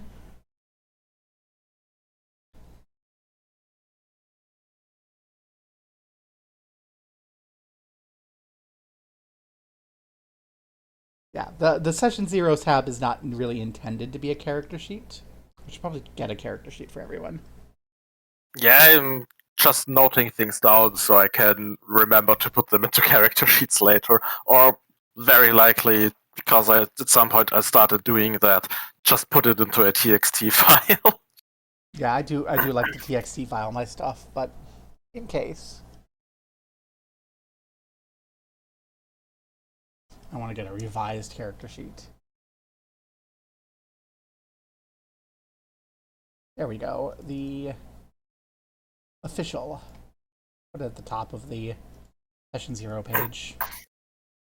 The official Paizo character sheet for second edition. I don't think this is form fillable. No, it's not form fillable. Gosh darn it.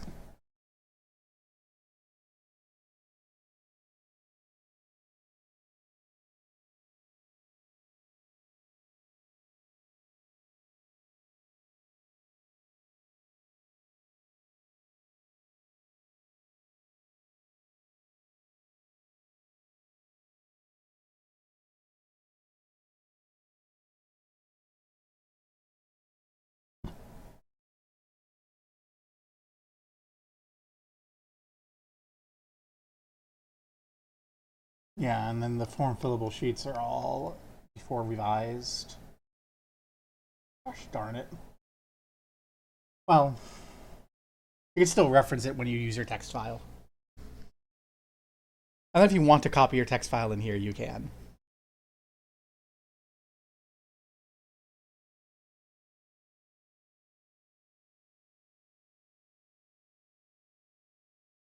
That's that. 1, 2, 3. Seika, you also have your free ability boosts. Please don't forget. 4 free ability boosts. What? I was just noticing you have your ancestry ability boost, your class ability boost, and your background ability boost. What else do I need? You have 4 free ability boosts, so you can just pick 4 stats and they get additional +1. Oh, okay. 3.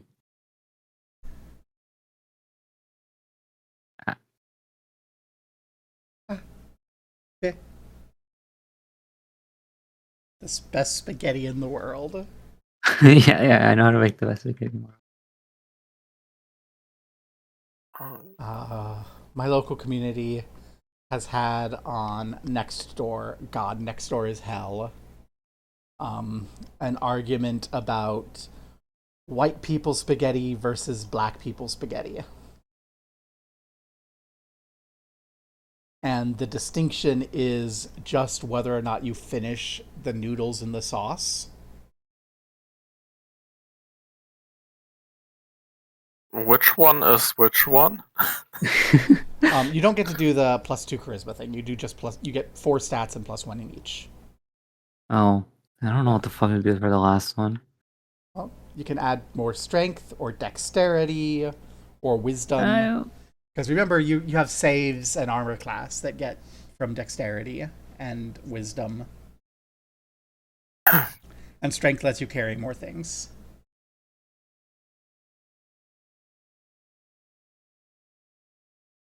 Okay.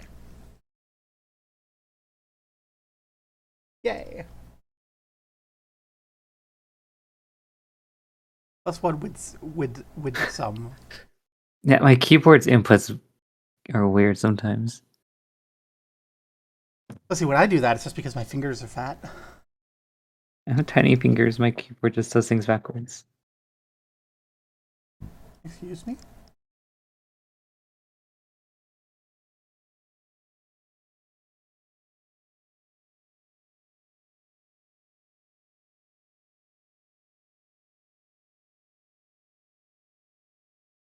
I have to share. I'm not going to share this on the internet, but I'm going to share this with y'all in the group chat. A picture from my that got taken by someone in my IRL Magic the Gathering group Discord of a car that has managed to get itself up on the median in a very awkward way.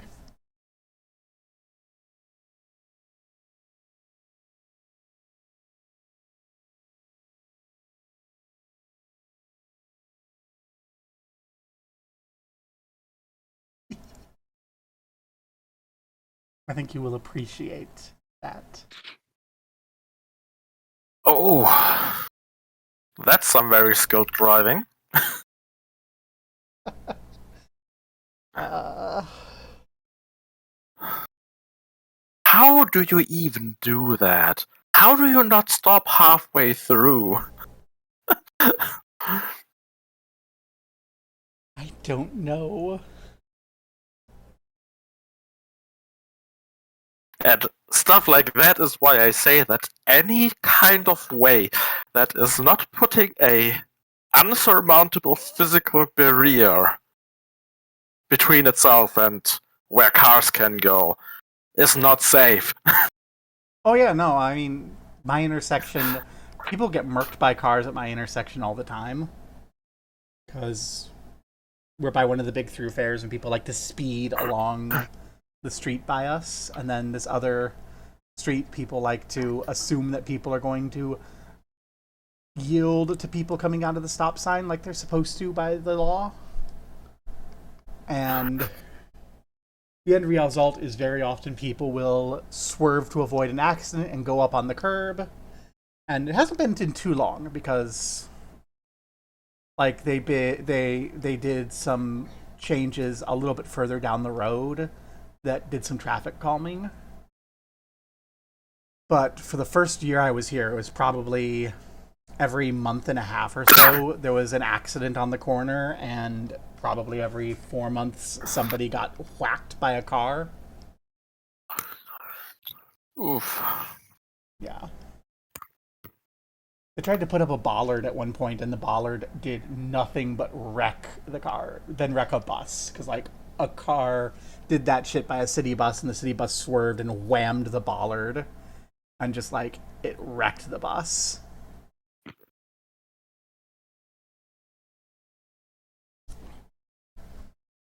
Also wrecked the car that caused the problem, because buses don't have the mobility to avoid that. Hashtag city problems. Hashtag ban cars.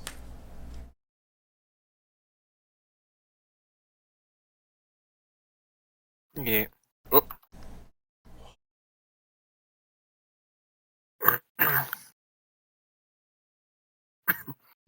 Okay. So I just want to touch in. Everyone's got from ancestries. Has everyone chosen their heritage and their feat? Oh, haven't done a feat. Oh, I have still chose the feet. There's so much things to get. There's lots of choices. Little math, lots of choices. For note, when you're looking at feats, if you click filters, you can select level and enter 1, and that will reduce to the feats that you have available at the start of the game.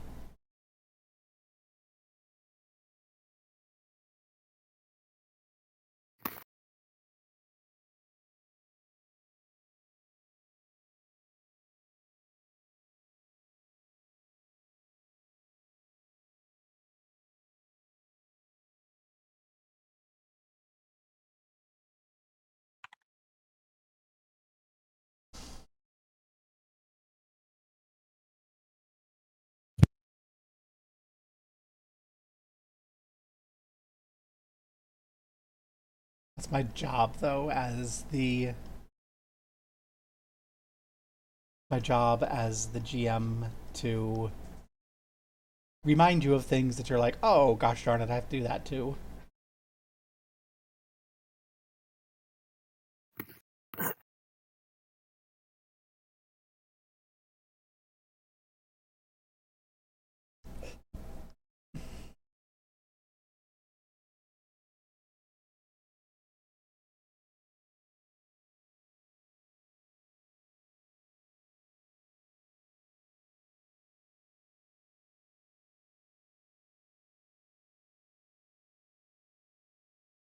Do I want superstition or do I want tasks?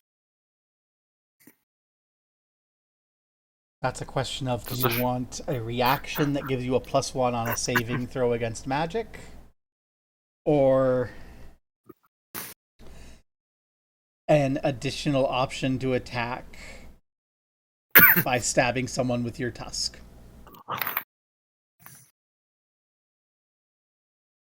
And both are very cool. Yes.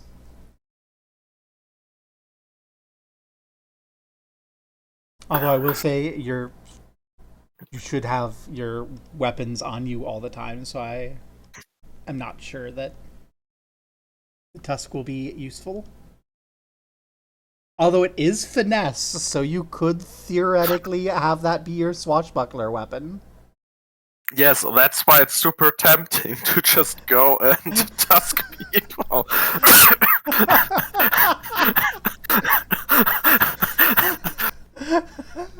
Like, imagine you're running up to the gunslinger who's been shooting at you and it just goes, jump.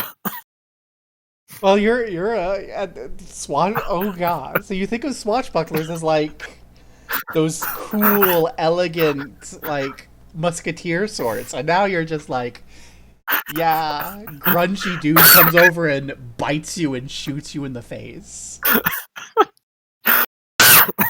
Tumbles past your enemy, bites you in the neck, and then shoots you in the butt. But on the other hand, the orc with the rapier and the gun or whatever going to brandish some kind of symbol because he's afraid that you magic him is also very entertaining. Yeah. Although, how are you going to brandish your weird little symbol of superstition if you have a gun in one hand and a rapier in the other? Well, I've seen people convert shotguns into crosses in one movie at least, maybe two. I love that. Because it doesn't say you actually have to have something. You just rely on your superstition. It could be like a prayer. Leaves to spell Yes. survivor.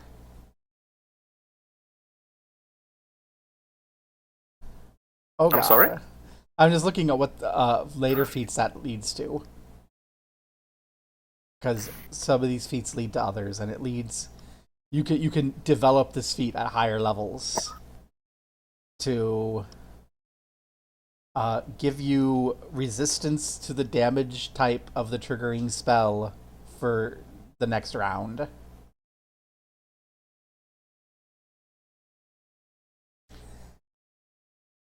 Huh. And then you have it, and then it can also upgrade to giving you that bonus all the time without having to take a reaction. And then that leads to not just resisting magic, but devouring it. Gaining temporary hit points equal to double the spell's rank when you save against it. They only last for one turn, but still. Okay, that's an interesting feat chain going on there. Yeah, the tasks are just there at level 1. Yeah, tusks you just get, and you can't get rid of them without taking drastic measures.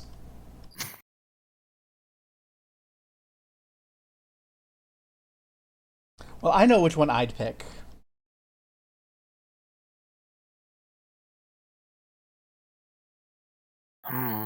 Eeny, meeny, miny, mo.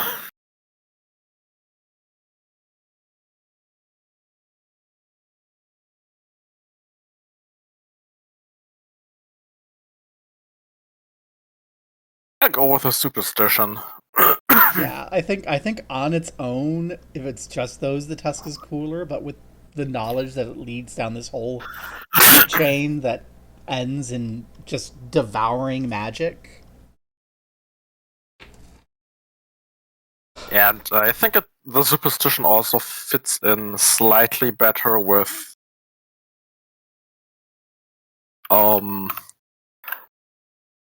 being an orc that hasn't been proving himself in battle, and tusks give more of that aggressive thing. Yeah, and Although maybe one day I get a swashbuckling orc that just tusks people. yeah, and then spell Like a devour. reverse Torero. I love that. And then since Spell Devourer isn't an option until level 13, we'll have plenty of time to determine whether or not I need to fudge it to just be healing because you don't have enough healing. So I am worried about the lack of healing in this party, but there's ways around it. So that's a you problem. Yeah, it's nice that at least someone is worrying about the lack of healing. Yeah, I'm not going to do anything about it. That's not my job. But I am going to worry. Oh no! And Seika, our quiet Seika, is probably Always looking quiet. at all of the feats that humans have. I already picked one, and then picked another. Yeah, the humans have so many feats at level 1 available. Yeah, and then some of their feats give you other feats. It's like, oh, what the hell? Do they immediately give you the feat or lead to feat? Yeah.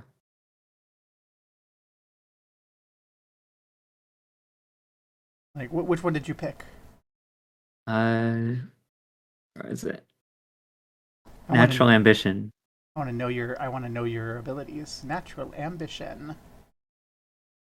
You gain a first level class feat for your class. Yeah, for my feat, I choose a feat. Yeah. That's good. I like that. I like that. I like that.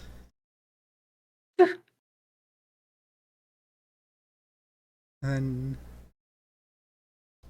what feats do you get? You get an inventor feat, at first level, and you get a thaumaturge feat at first level. You do, and then you'll get to pick an additional one from one of those. Yep. That's neat.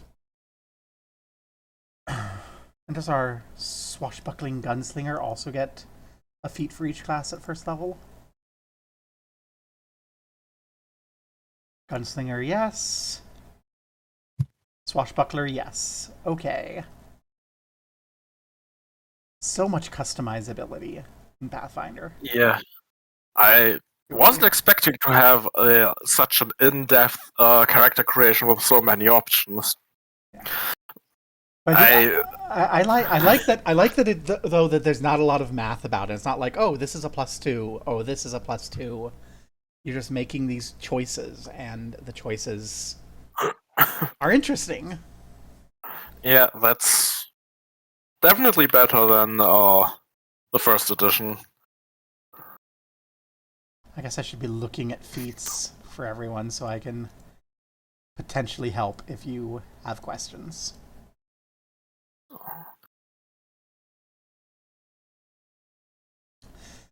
Though mostly I am looking to see if there's anything that gives you healing, because again, I'm worried about that.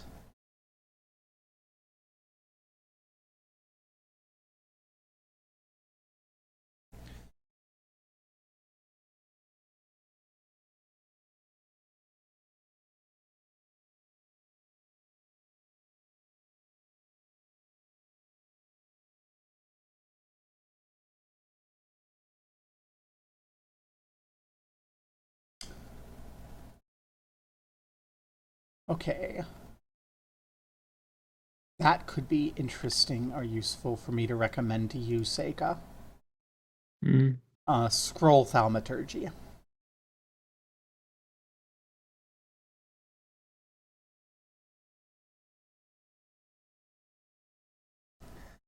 It doesn't help directly, but it will open the opportunity for you to gather spells of different magical traditions, which could include healing scrolls.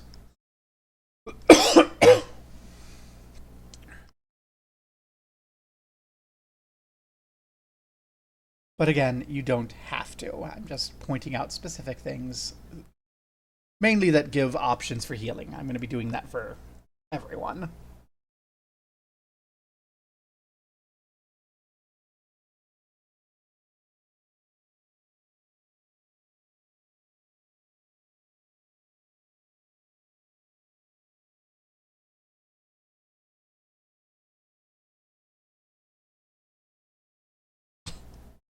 I like that. Oh gosh. In Gunslinger, the summary description for Blast Lock. Sometimes taking the shortest distance between 2 points involves removing an obstacle or two.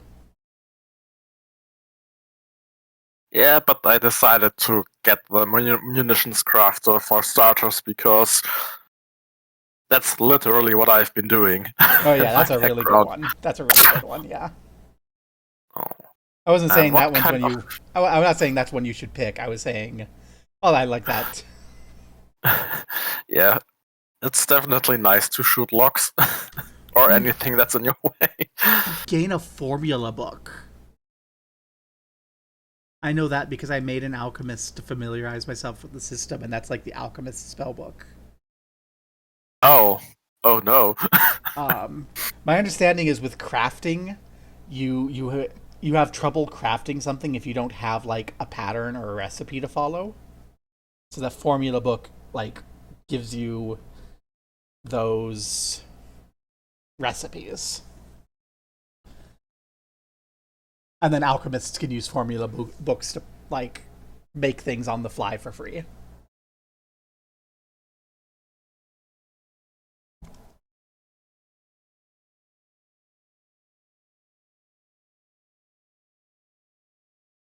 And then swashbuckler.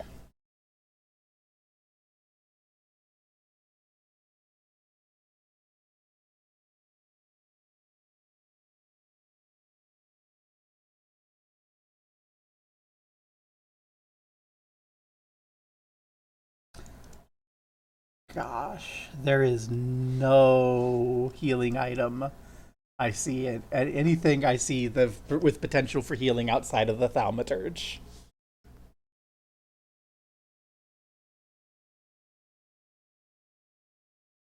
Seika's thaumaturge choices will drive the ability of this party to heal itself outside of using items that they prepare beforehand. It's fine. I can see this party spending lots of money on healing potions.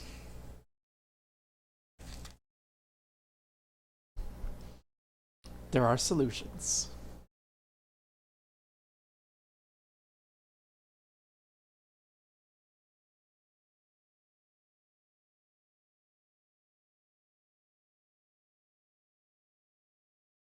I love that. Seika's character is the best spaghetti in the world.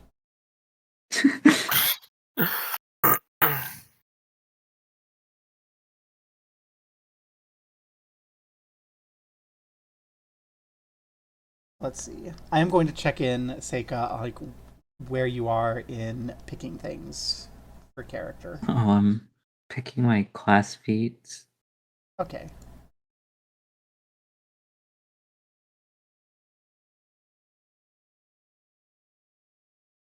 And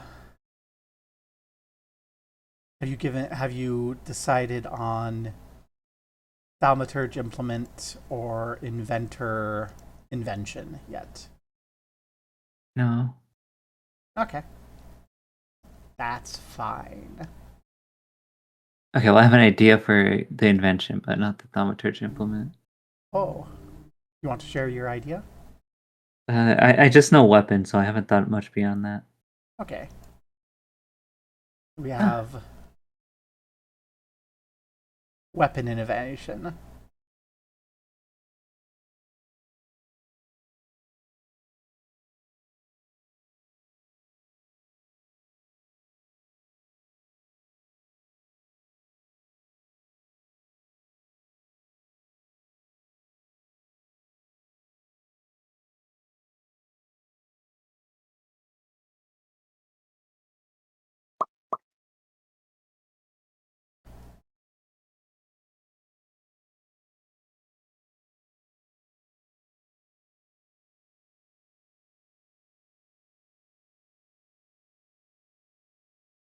Oh, wow.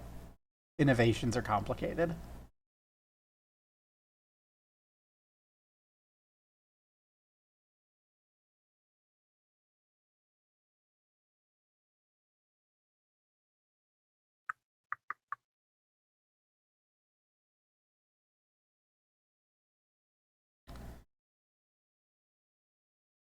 Innovation complex is an impossible looking weapon augmented by numerous mechanisms. It is a level 0 common, simple, or martial weapon. You can instead use the statistics of an advanced weapon and treat it as a martial weapon, but you do not gain an initial weapon modification. Innovation weapon has fundamental and property runes added to it the same way as an ordinary weapon can. Because of the unique features of your innovation, everyone except you is untrained in it.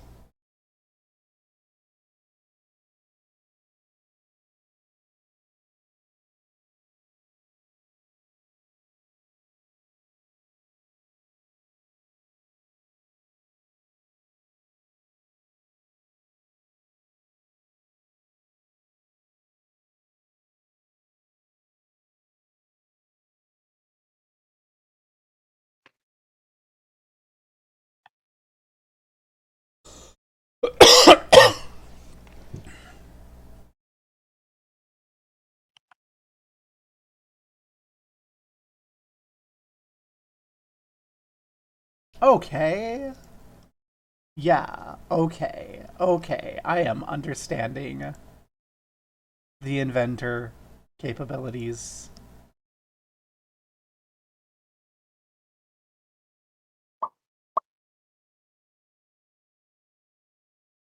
Okay. This isn't actually as bad as it looks by default.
I like overdrive. That is so silly. Seika can crank the gizmos in her weapon into overdrive, and it makes the weapon do more damage. Unless she fails, in which case it starts to whine concerningly and smoke, and then it deals additional fire damage because it's overheating. And then if it's a critical failure, it explodes. Yeah, I can blow myself up. And then you can purposefully make it explode. Hopefully. Not damaging it too much in the process. I love that.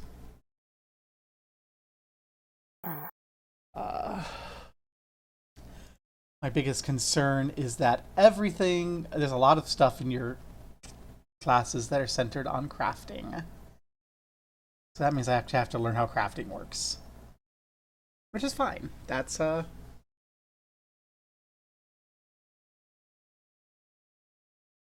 know you can craft, like, healing items, so that might end up being the party's source of healing. I'm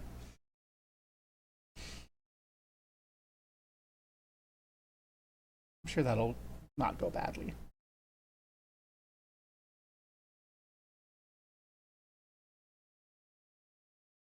Dirty trick. Clumsy one. What is clumsy one? Oh, that's right. Conditions are these ranked things. Okay.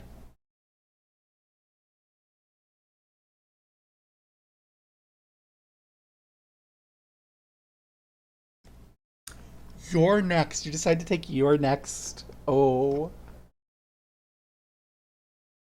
Primo, And your orc is so mean. I love it. and I still need to find 2 more skills to pick that I'm trained, and I've chosen Intimidate as one of the 3 skills that I get because it works with your next. Okay. Let's see. Swashbuckler gives.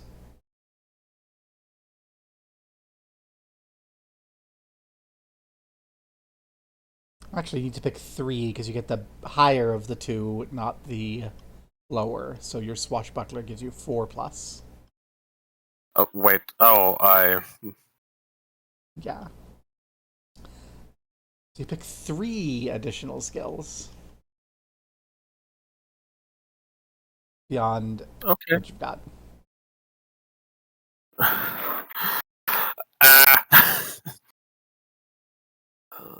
Where's the skill list again? There's not that many skills. Yeah, I already have a few of them.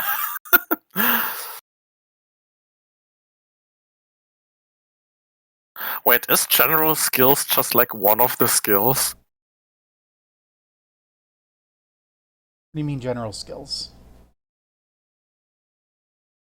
Went over to the skills list. And there's like general skills, acrobatics, arcana, Oh, no, athletics, all that's, those categories. That's like stuff that everyone can do. Oh, I see.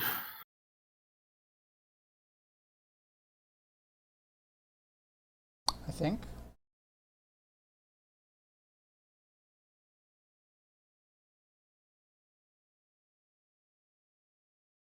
Yeah, so these are things that, like, it can vary. So if you have decipher writing, that can vary what skill you have to choose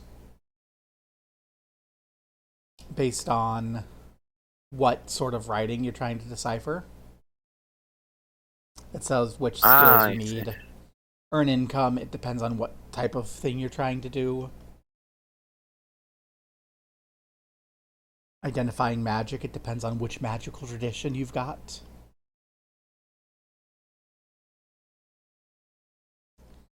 Yeah, you've got that list of skills.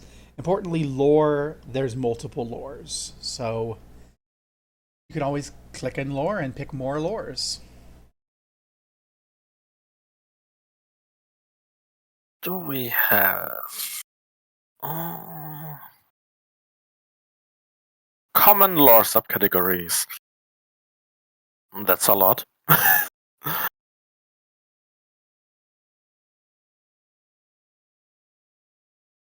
Yeah. That's why I mentioned cave lore earlier. Specific terrain. Oh, you know about mining lore? You also know about, like, lore about how caves and underground stuff works, because you're underground a lot.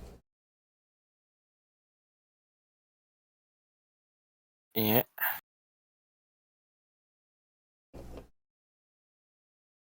I can also have specific lore about the single deities, demons, settlements, and whatever. Yep. Huh. So many options. I hope you don't get analysis paralysis. Oh well. Part of me thinks that might be part of why Cassie backed out. Was I know Cassie tends to get some analysis paralysis. Love you.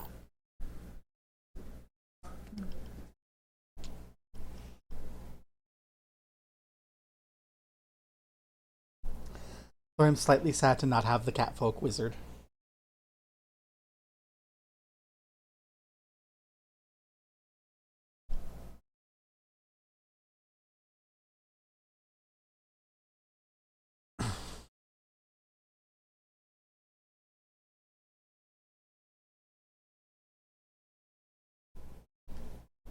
Oh, I see Seika's changing around stats as she's realizing what her class does. I just kind of threw things in and I was gonna go back and revise after. Perfectly fine.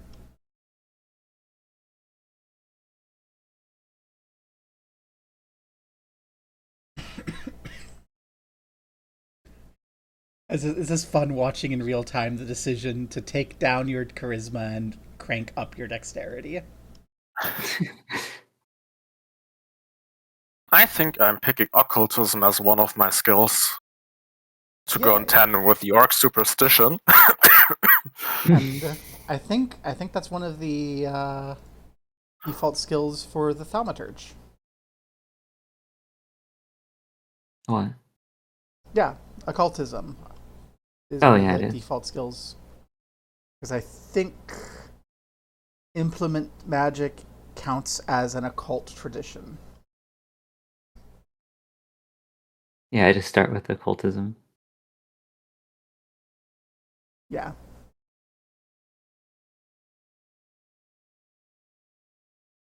So 2 more skills to go.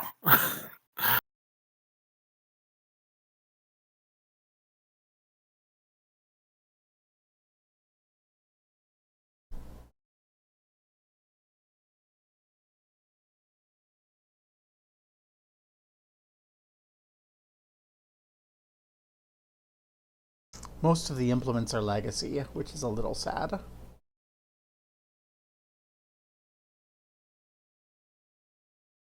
that's fine.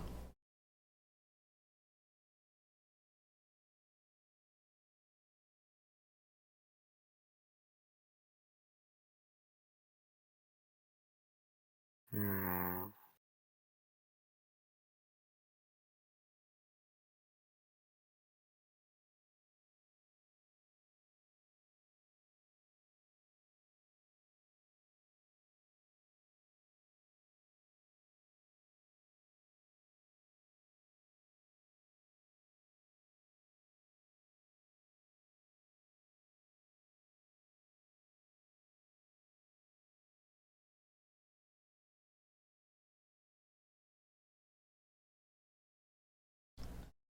I am excited to learn what sort of implement the Seika picks for the thaumaturge.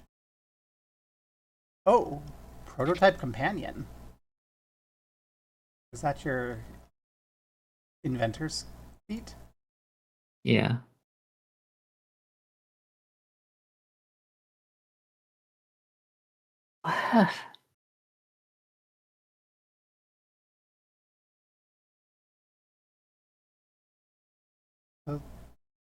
A little robot.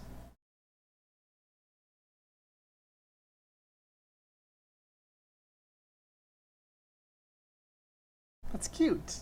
Just get a little robot friend. Yeah, Hmm. it goes tink when it walks.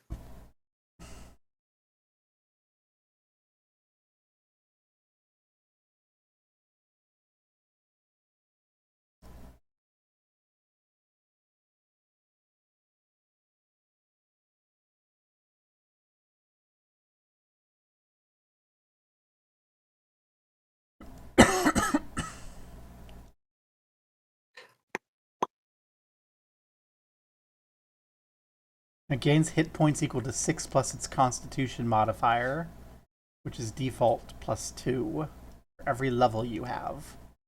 It starts with 18 hit points. And if it breaks, you can spend a day to fix it.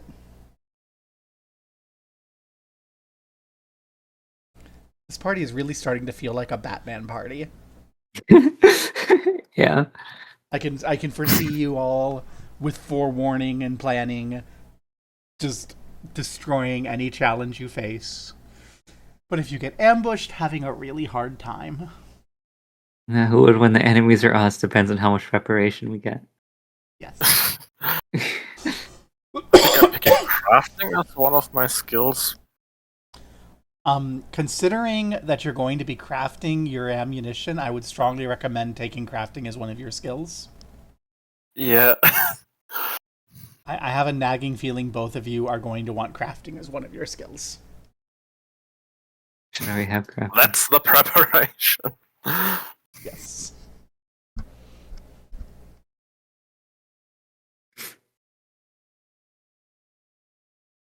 I already do have crafting. Formula book, including black powder and ammunition or bombs. Oh.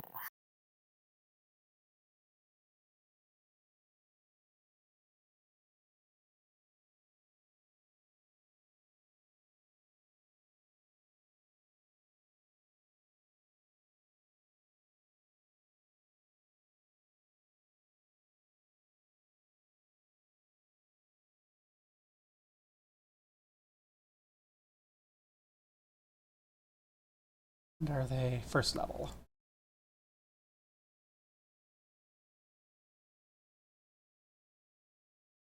So you get black powder. I want to look at how many options you have for this. Okay, there's not too many options of first level ammunition and bombs.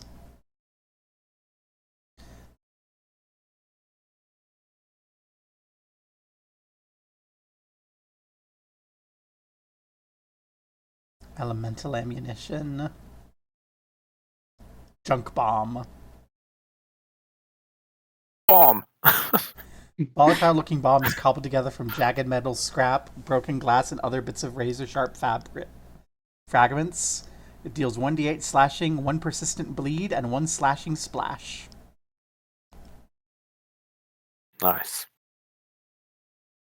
That's one of the options that you have for your 4 other formulas besides black powder. Do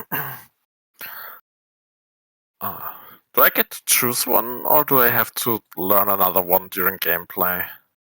What do you mean choose one? With the formula book, I've got the black powder as a starter, right? Yes, and then you also pick 4 common or uncommon alchemical ammunition or bombs of your choice. At first level. First level. Bits. 4! 4. That's a lot. Such wonderful things as glue bombs and junk bombs and whatever bioluminescent bombs are. A vial of glowing goo that sheds dim light in a 10-foot radius that shatters and releases its energy in a flare of light. That marks people with a glowing dye for the next 24 hours. Okay.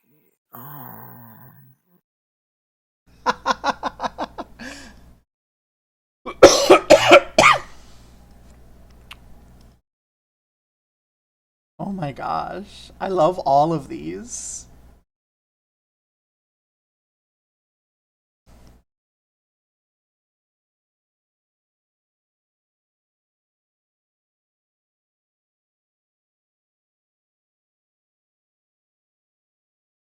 Is there anything healing related on this list?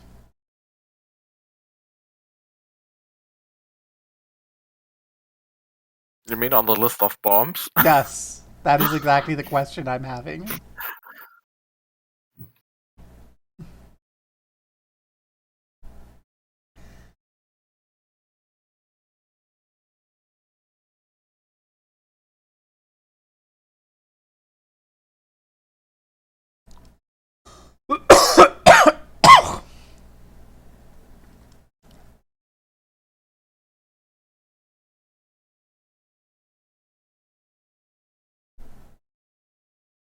I don't think there's going to be anything there, but I want to read through and check because, I'm worried about your ability to heal.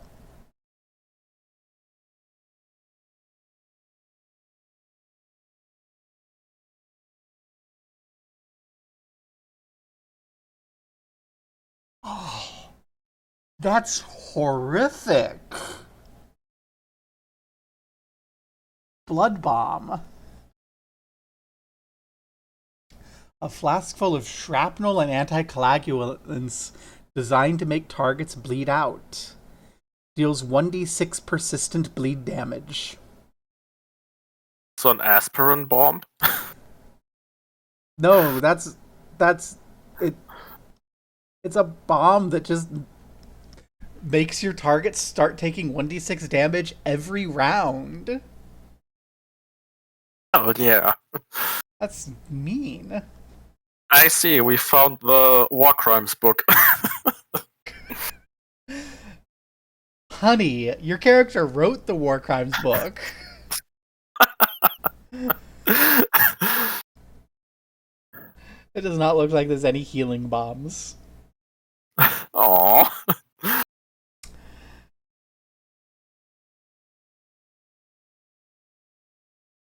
But that does not stop you from learning or using someone else's recipes to craft.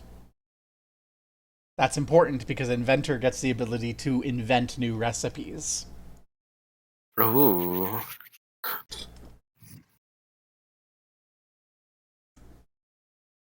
You can only craft so many things per day, but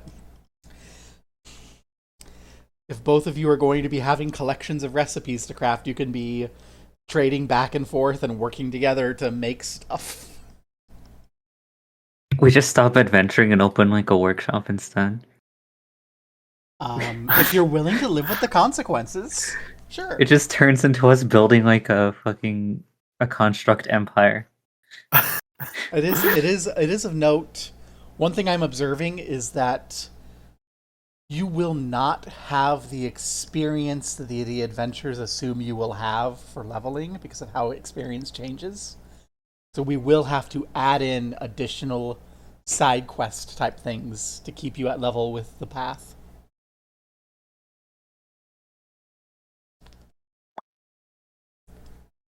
So, don't be afraid to take a little bit on the side and start a little business or get involved in potential other hooks.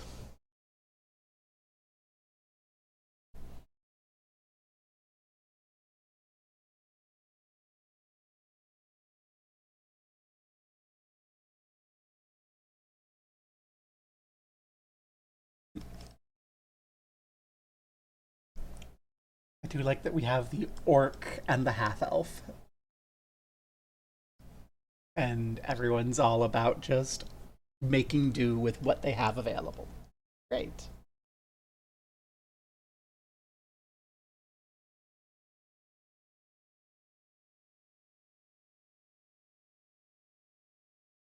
While I wait for them, Pat, I'm going to look and see if ArtStation has any non-AI orc things. Do-do-do.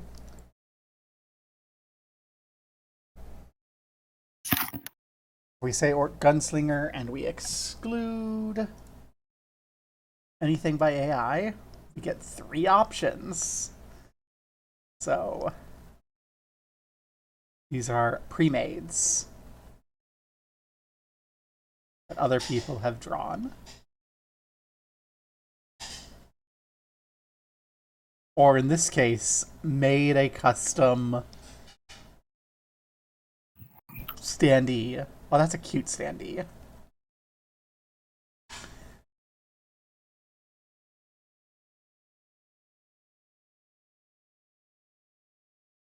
All of these art is cute, but these first 2 are overshadowed by Mr. Jamie Lim Jr.'s custom thing.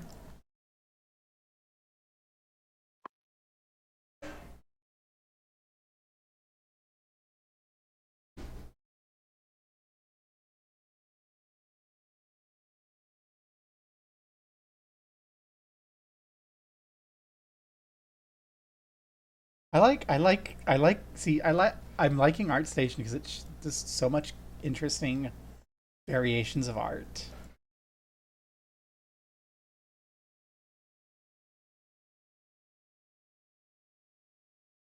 Like, you wouldn't expect to see this little 3D model of the orc girl with the little rapier.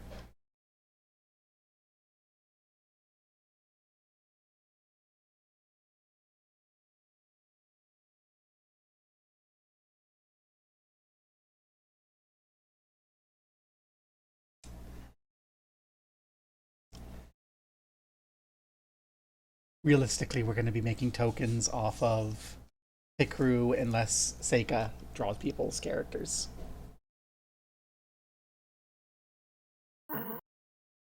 We're not gonna bother Seika about that until characters are made. Yay!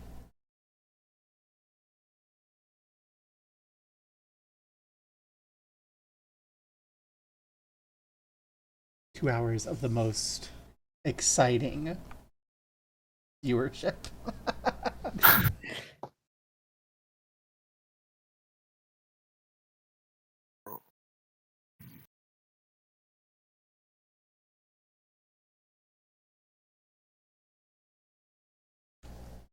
I'm sorry, expert in firearms.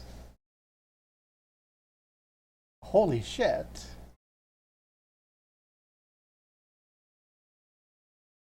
What's your dexterity?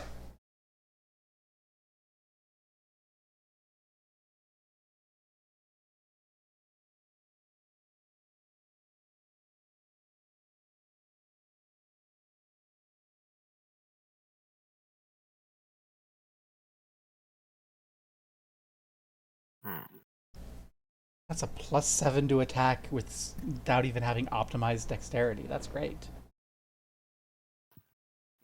Yes, but we'll need to That's get a more big for tomorrow. number. Huh? That's a big number. Yeah.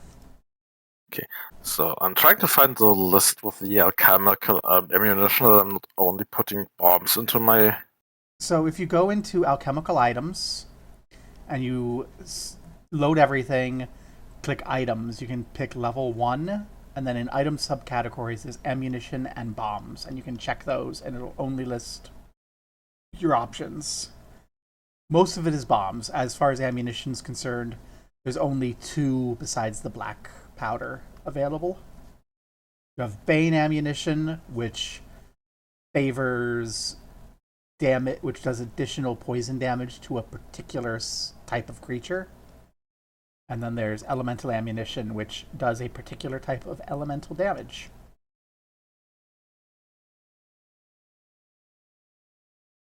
Ah. Each damage type requires a different formula. Is that the same thing for Bane? Yes. So as far as Bane ammunition and elemental ammunition, you need a formula for each particular type you want to go. So if you want to say, I hate humans, that's a different formula of bullet. then I hate elves. Or what have you. Yes, you put different things in there. You need to figure out what humans are bad at. So, probably something like arsenic or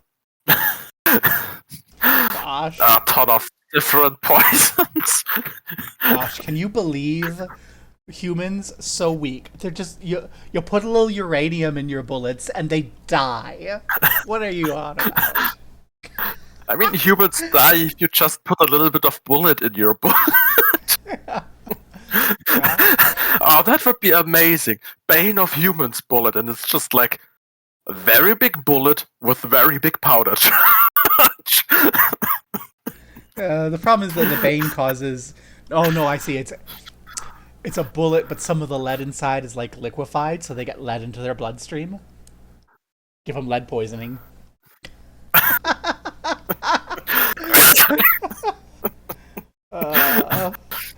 I don't think that's how that works. I think the arsenic bullet is actually more consistent with what Bane ammunition is meant to be. Yeah. Because it deals persistent poison damage. Persistent means that they suffer every turn? Yep. Oh. And then I'm shooting at some Austrians and they've built up some resistance because they thought arsenic would make them prettier.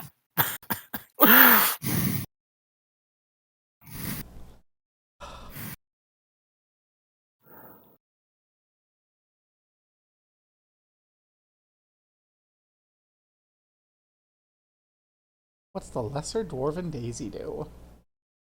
This firework deals fire and splash damage. From the quick description Firecrackers! that I've... It's firecrackers! Yes! Okay. Yes! And firecrackers sound fun. Your character's recipes, which is about half of the ones you get. You can make black power to make your own bullets. You can make junk bombs to screw people up. And you can make firecrackers. This is great. Yes, and now I'm wondering if I put some Bane ammunition in there as well.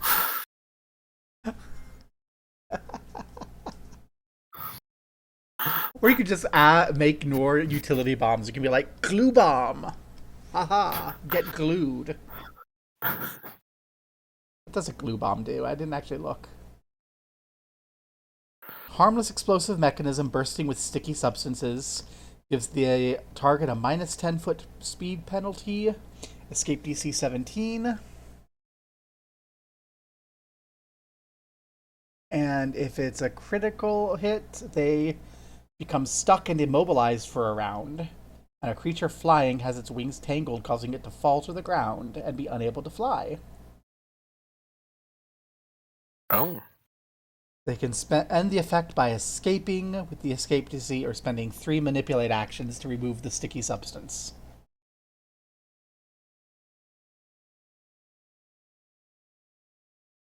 Water bomb!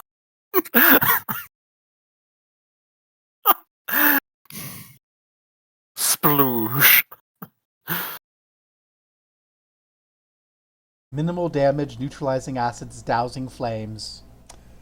That makes me ask a question, which I will answer for myself really quickly here.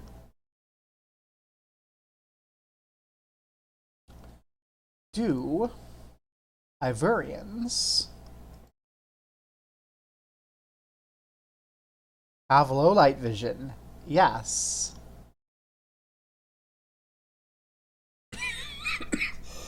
Oh, I see. That could potentially...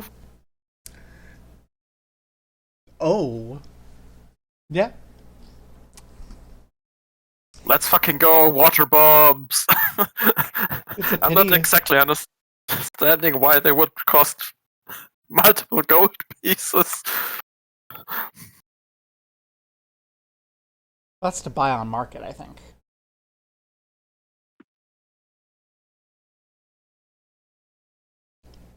let's see, what's a water bomb? Costs 3 gold, which for crafting...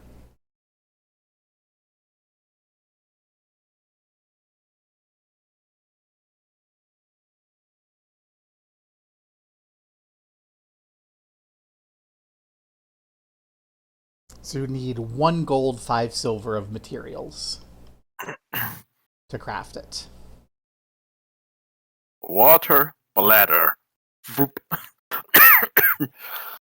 I think there's a little bit And more maybe- to it to like force the water into spraying outward. Yeah. Although if we take a moment, and does munition...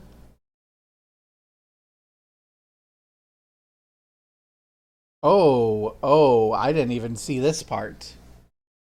You gain advanced alchemy benefits. So I can make more stuff. You can batches, create. right? You can create like an alchemist would 4 plus half your level rounded up daily consumables from that list. So basically, every day you get to make 5 bombs, or 5, and if you want to spend those bombs to make additional ammunition, you get 4 ammunition per batch. So if you feel like you're running low on bullets and you want to make 4 more bullets that you can only use that day, you can use your daily crafting to make the bullets. Nice. I'm wondering if there's something that I absolutely want to hate and have lesser bane ammunition craftable for.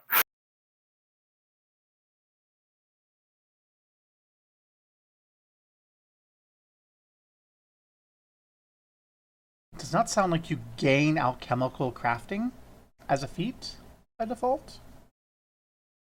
Oh. So until you... I think you can take that as a skill feat at level 2.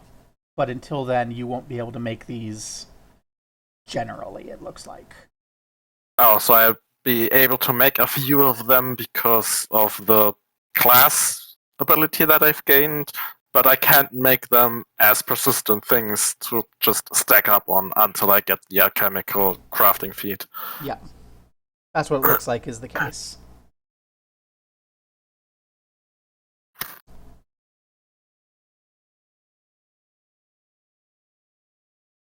And you have the formula, so it only needs 1 day to craft something.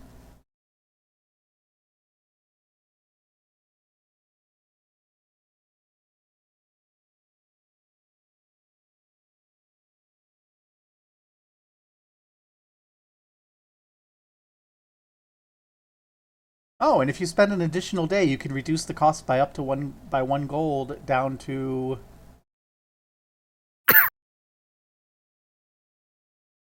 It doesn't look like there's a minimum. So hey, you could make those water bombs for free if you're willing to spend 3 days to make one. Yay! Or just make it for free with your daily allotment of 4 plus half level, rounded up, of free munitions. I could go for lesser Bane of Aberration. You don't look natural! Boo! Okay. Yeah, fuck it, let's do it. And if it turns out that this is actually something that happens a lot in this campaign, then even better. I don't know if it will come into play in the first adventure, but I know later there are aberrations. So that is a good long-term choice, yes. I mean, considering that that the topics were that the content warnings were things like, was there body horror or do I misremember stuff? There's some body horror implementations, but that's not a super big thing. Yeah. But I don't know, worms kind of made me think a little bit about maybe. I was checking to see if undead was on the list you can make, because that would be one that I can guarantee you is going to be a problem the entire campaign. But it's not, so... Which I guess is probably because undead are immune to poison damage. So...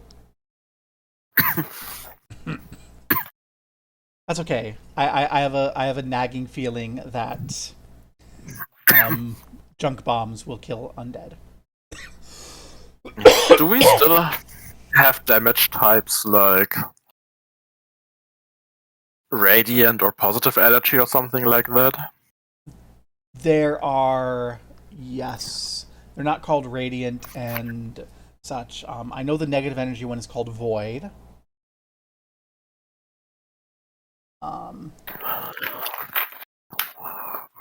So you have void. Yeah, you have void, and then you have vitality. That's what they've changed to vitality energy and void energy. Ah, yeah, and I don't think I can make vitality bullets, but that would be really funny because I could shoot them at my teammates as well. Yeah, that's what I was looking at. I'm like, are there vitality bombs? You won't be able to get the water. You won't be able to make them yourself, but I think I'm willing, if you gain healing potions and the craft skill and take the time to craft water bombs with healing potions. I think that is something that our inventor might be able to invent for you to do. Yeah. Make healing bombs that you pour the healing potion into the bomb, chuck the bomb, and it explodes and covers everyone with the healing potion. Yeah. AoE heals. And also, considering that water bombs are possible, it should also be possible to make them from consecrated water. Whether or not that has actual benefits is to be seen. I'm going to take a moment here and go, I wonder if we have a class that has an ability like Fearless Inventor that gives you the inventor skill feat even if you don't meet the prerequisites, allowing you to spend downtime to invent a common formula you don't know.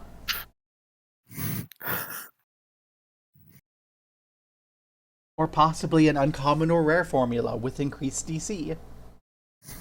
Or possibly something entirely new in these sort of situations where it's like, yeah, that makes sense as something you'd be able to do.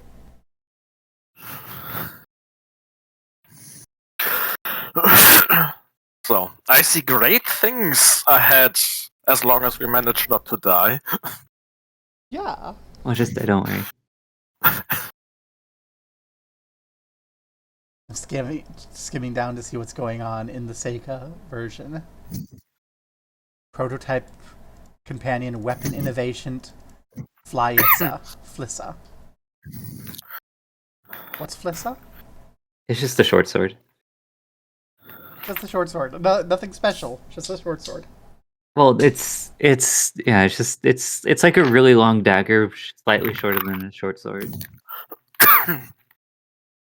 Oh, that's the weapon. Yeah, that's a weapon. That's the weapon it's based off of, because I have to base it off of some weapon. I see. Let's go look at what a Flissa is.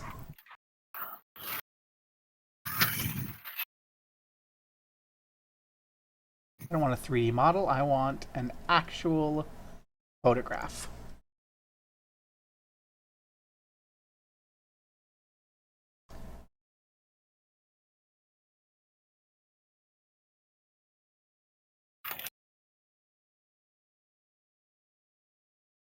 That's a big knife. Yeah. Oh, let me see. Oh. Oh, nice. And where do they come from?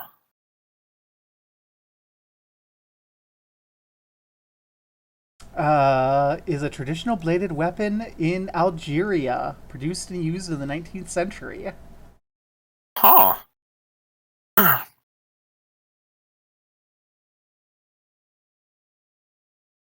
Fucking. That's a long Berber flissa on screen right now, which Ooh, was very Yes. pretty. Pathfinder just has so many weapons to choose from. It's insane. Oh, I haven't looked at the equipment yet. Oh yeah, Oh no. you haven't even, and we haven't even talked about equipment. 'Cause equipment, you're Yeah. gonna get 150 silver pieces to spend on equipment.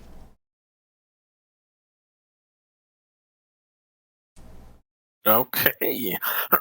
Although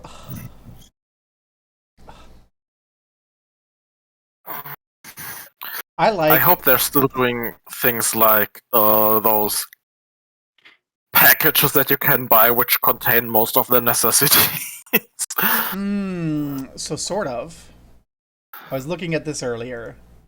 They have in the equipment the adventurer's kit somewhere, but it's like just the one thing.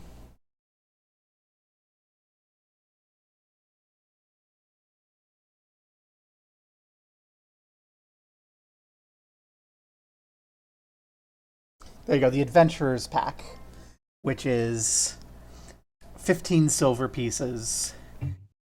It contains a backpack, a bedroll, 10 pieces of chalk, flint and steel, 50 feet of rope, 2 weeks of rations, soap, 5 torches, and a water skin. For a total bulk of 1. I'm going to purchase that.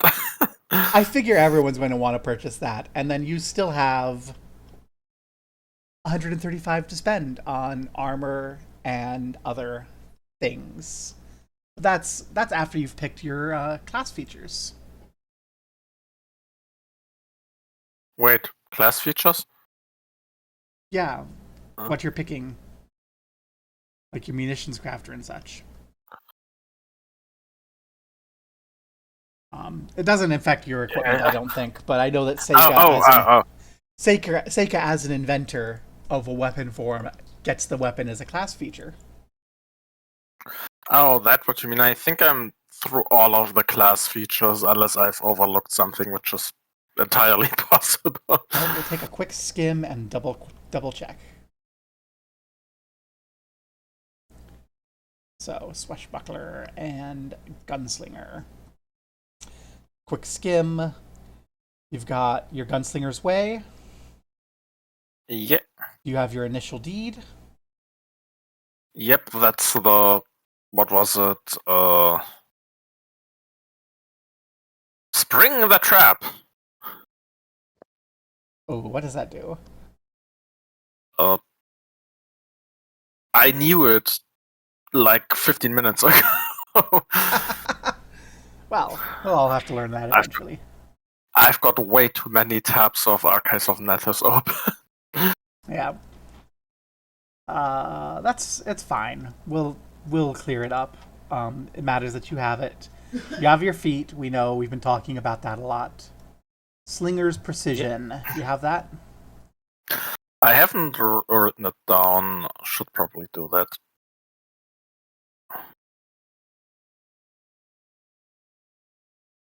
Extra 1d4 precision damage on strikes with firearms that don't have the repeating trait.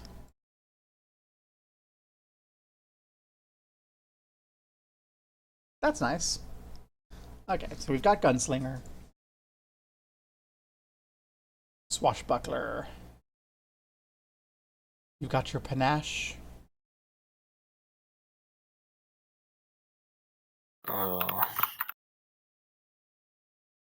Panache Bravado. What was the other thing? Precise Strike.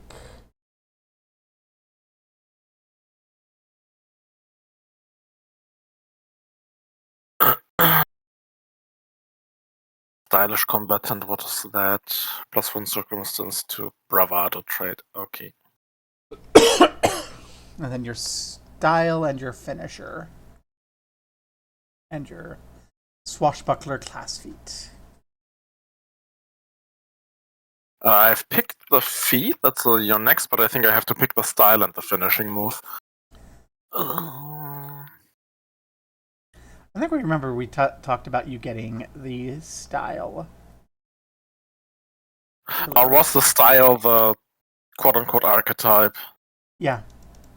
Oh, then I've got the style, which was a rascal.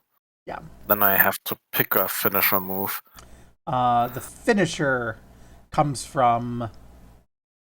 The finisher just is, everyone gets the same finisher. Confident finisher.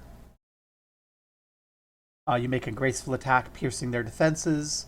Make a strike with the following effect. Failure, you deal half your precise strike damage to the target. So, basically you can spend your panache on your finisher. Oh. If you spend your finisher, your panache to do your finisher, you deal an additional 2d6 precision damage instead of the normal 2 that you have while you have your panache. And if you miss, you deal half your damage, your precision damage, even though you missed.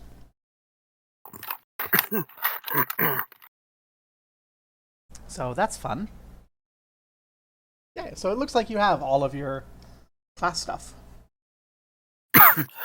Yep. Ooh. Time to go shopping. Time to go shopping. Make sure you buy your gun and your sword. Yes. Because you don't start with those and you need them. Yeah. That's the one thing that was nice about D&D 5e speeding up character creation by going, pick a few of these things and then you're equipped. And I think I don't need a galley yet. If you only have 15 gold, that's gonna eat your money real fast. Yeah, I think that guns are expensive. Yeah. Fortunately, you want a single-handed gun. Now, if you haven't noticed yet, under weapons, you can select how many hands, your firearm, Weapons there. category. I'm not sure why I didn't expect it to be sorted alphabetically.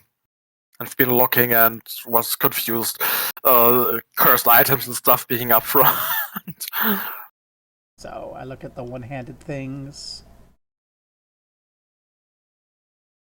At least the fist doesn't seem to cost money.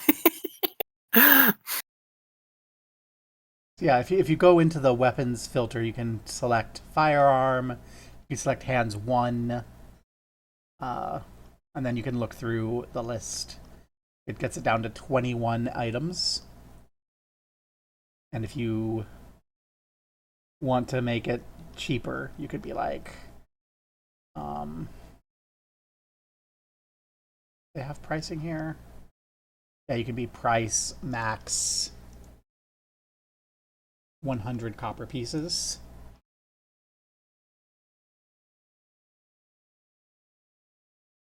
That doesn't seem to work, though, so don't do that. Okay, what's a crook? Specialized club for throwing.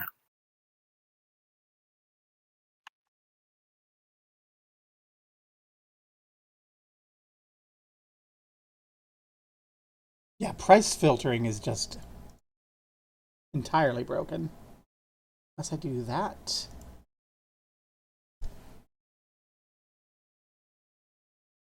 There we go. 1,000 copper is 100 copper is 1 gold. So you can price filter at most 1,000, and that gives you anything that's 10 gold or less. I'll just send this to you. I've made a filtered list of affordable firearms.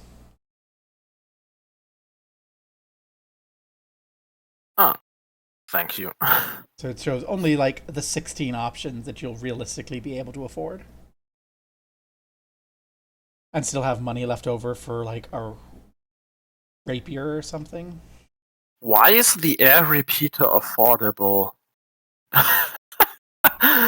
It's a thin-barreled firearm that uses a container of pressurized air instead of black powder to propel small metal bullets. It does, like,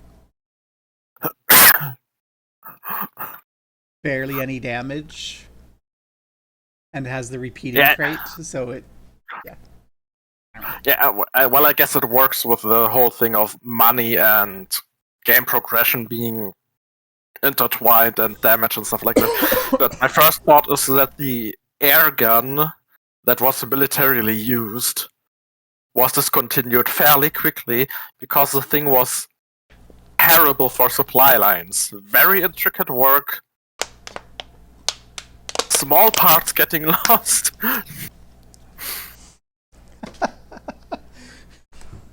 I think the Prussians used a couple of hundred of these. I actually want to take a moment here and check what the price of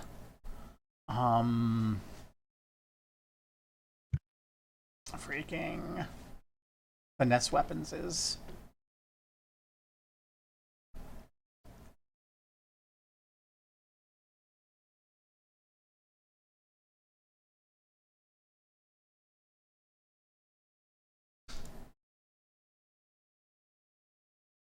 Here we go.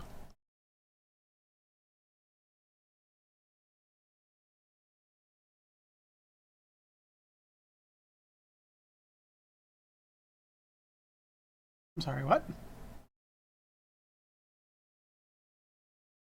What are you? Rapier pistol. Yep, I'm looking at that right now. It's a rapier with a pistol down the length of the freaking gun blade. Yes, and there are a couple of them. Also, parrying dagger pistols, I believe. And, very worryingly, there is also a museum piece of at least one axe gun. And a rapier is only 2 gold. That's what I was looking at there. There is an axe gun. There is an axe gun. It's outside of the price range that I limited there. If you eliminate the price range and look at the firearms, then where's the firearms? There it is. I think the axe gun is also not one-handed.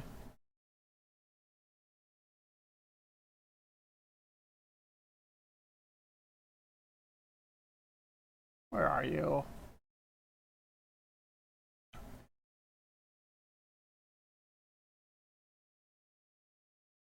Axe musket. 10 gold pieces. It is within the price range. It's just 2-handed, so I filtered it out. You have at as an option. I don't think it's a good option for your one-hand sword, one-hand gun. I could purchase the Trigger brand, which has the same name as my class. Which apparently is a short sword with a gun inside.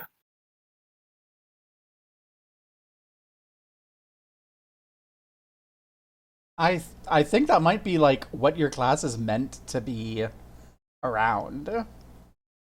Is using... I'm beginning to think that your class was actually built to be using these, like, gun blades. Yeah. Now that I know that they exist. Like, I had this image of the rapier in one hand, the gun in the other, but now that I know that gun blades exist, I'm picturing you just, like, using one of these gun blades. Yeah, the Trigger brand is 10 gold. Combination Concussive, Fatal D8, Uncommon. The Rapier's Backstabber, Combination Concussive, Fatal D8, Uncommon. Okay. If I check out combination firearms, we have axe musket, black powder knuckle dasters, cane pistol, dagger pistol, gnome amalgam musket, gun sword, hammer gun, mace multi-pistol, The Piercing Wind, whatever that is. Rapier Pistol, Three-Peaked Tree, Explosive Dog What? Slicer, and the Trigger Brand.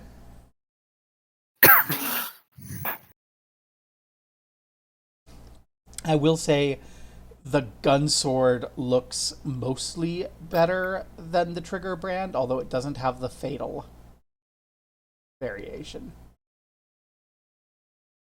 Yeah. Oh, so... Fatal D blank means that your damage gets replaced with that die if you score a critical hit. Ah, I see. So Trigger Brand, you'd be doing a D4 piercing, and in a crit hit, you'd do D8. Gun sword, you'd be doing a D10. But you have kickback, which gives you a penalty on the attack roll unless you have 2 or more strength. Oh, I do not have 2 or more strength. I also need to make sure that the weapons that I get are the dexterity weapons for the swashbuckler. Ooh, well, in that case, let me go in and add... They need to be dexterity. So finesse. Yeah, nice, right. That was the word.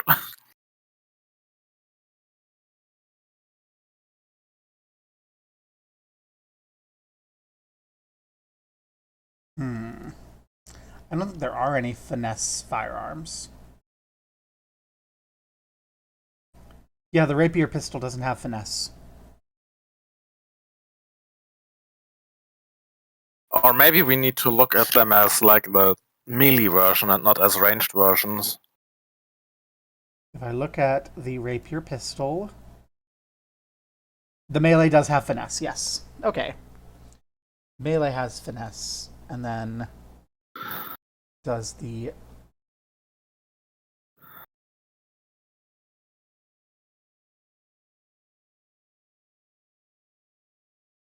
Does the trigger brand?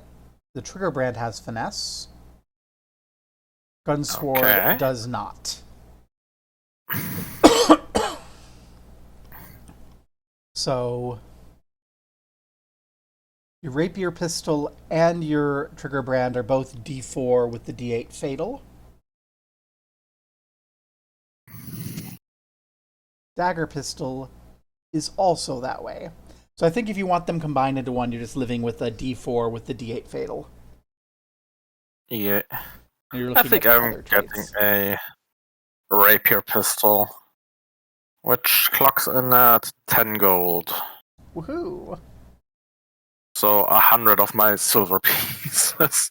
And then you had 15 for your pack. So you spent 115 out of 150. Yay! Critical fusion.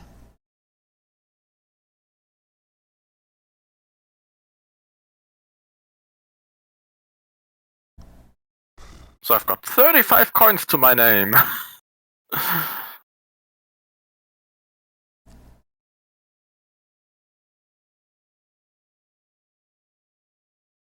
Oh, that's so apparently the melee version of the rapier pistol on a critical hit deals the extra D8. Because you're gunblading it on the critical hit. Which makes sense. Okay, now I have to see if there's any real life rapier pistols. I think there's actually a couple.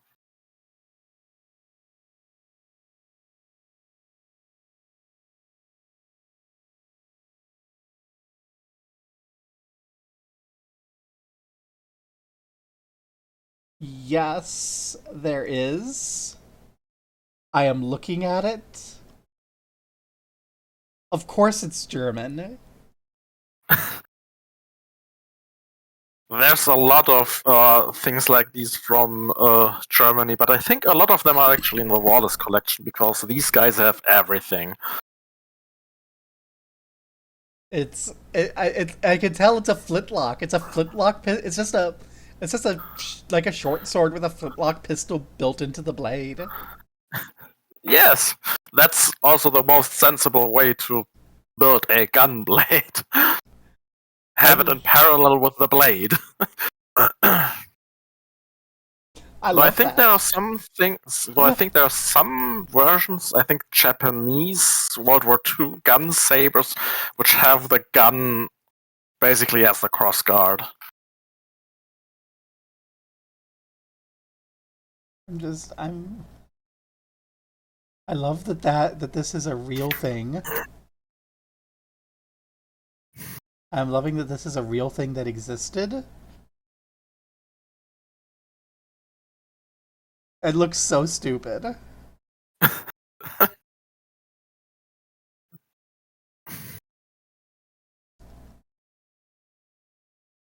And nobody knows if they were actually used, or if they are basically all decorative pieces and the Renaissance version of tactical. Well, yours is going to get some use.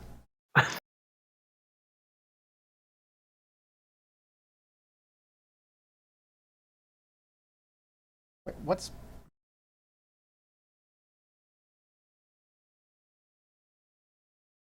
And if you get the strike on someone from ranged when they're off guard, you deal additional precision damage with the gun form.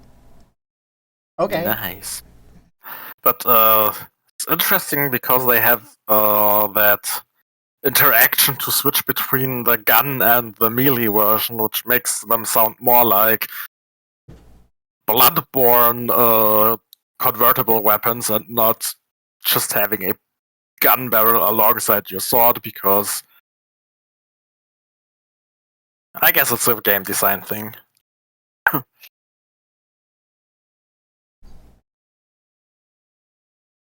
Yeah, what I'm picturing, I'm picturing it, especially if I just closed it. But if I look back at the image that we just closed,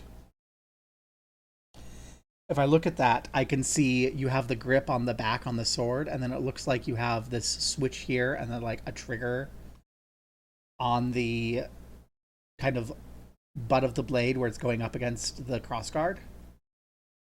So it looks like you have to like actually like switch your kind of holding of the hand to pull back the thing and hit that little trigger. It does look awkward to use. Yeah, might be due to safety, because you kind of don't want the thing to go off. Yeah. When you don't want it to go off. Are you still doing HEMA? Currently not, but I've been thinking about getting back into it recently. Probably when I get out of rehab, I'll get some equipment, and I think my town should have a club where I could start. Yay.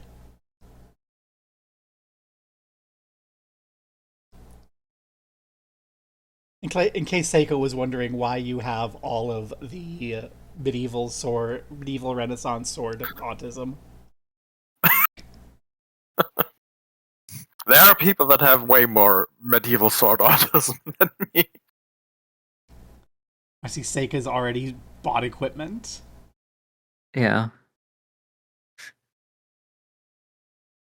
Steel shield dagger. Does that mean that you've decided on your... Oh, you chose shield implement. So there is no healing coming from your classes. I love that. Unfortunately, I think like the healing it would give us would just be like we'd be better off just retreating. I was looking at the chalice and I'm like, if we take the chalice, we'd be better off just backing out than if we just took like since I already took the medicine skill, might as well get a healer's toolkit, and we might not need to retreat. Okay, and you took shield. Yeah. Shield block general feat. If it would be reduced to 0, it's reduced to 1 instead.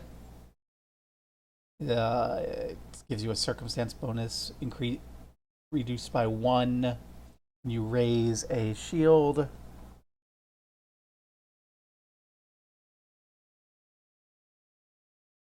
Okay. I'm not sure I entirely understand what's going on with it, but I can live with it.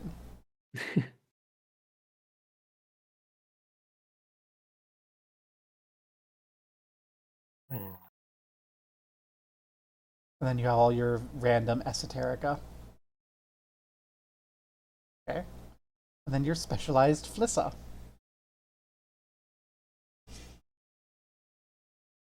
And now I just figure out what I want to spend the money on. Though it's probably gonna be taken up by armor. What bonus did you give your Flissa? The innovation. Did you decide? I don't think so. Okay. Because that's the sort of thing where if we know that, then we have everything we need done. Because I actually have another tabletop game in an hour that I need to. I found the armor that I'm supposed to purchase with my class. The armored cloak. Many firebrands favor wearing armored cloaks over traditional armor. Wait, no, firebrand. I was a trigger brand. Close enough. Yeah. I noticed it's noon, and I have every other week a IRL apocalypse world thing. So we have 20 minutes to wrap up before I have to start getting ready for people to show up at my apartment.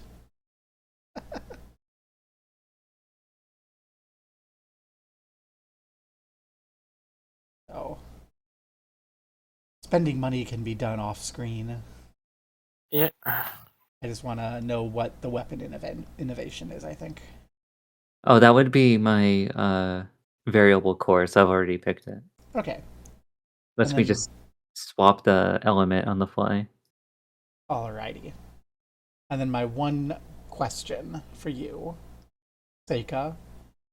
As you were a slave, how did you get exposed to thaumaturgy? I'll have to think about that. Okay. Yay. So, from a perspective of looking at what we've got no healing, no arcane magic. We have a chance at healing out of combat. That's it. And if over the long term, I'm sure you will find ways to be creating healing items. Oh yeah, we're going to be banking on that very, very much. We've got the Batman party versus a Pathfinder 2e adaptation of what is considered the meat-grindiest D&D 3.5 pre-published adventure campaign. Oh.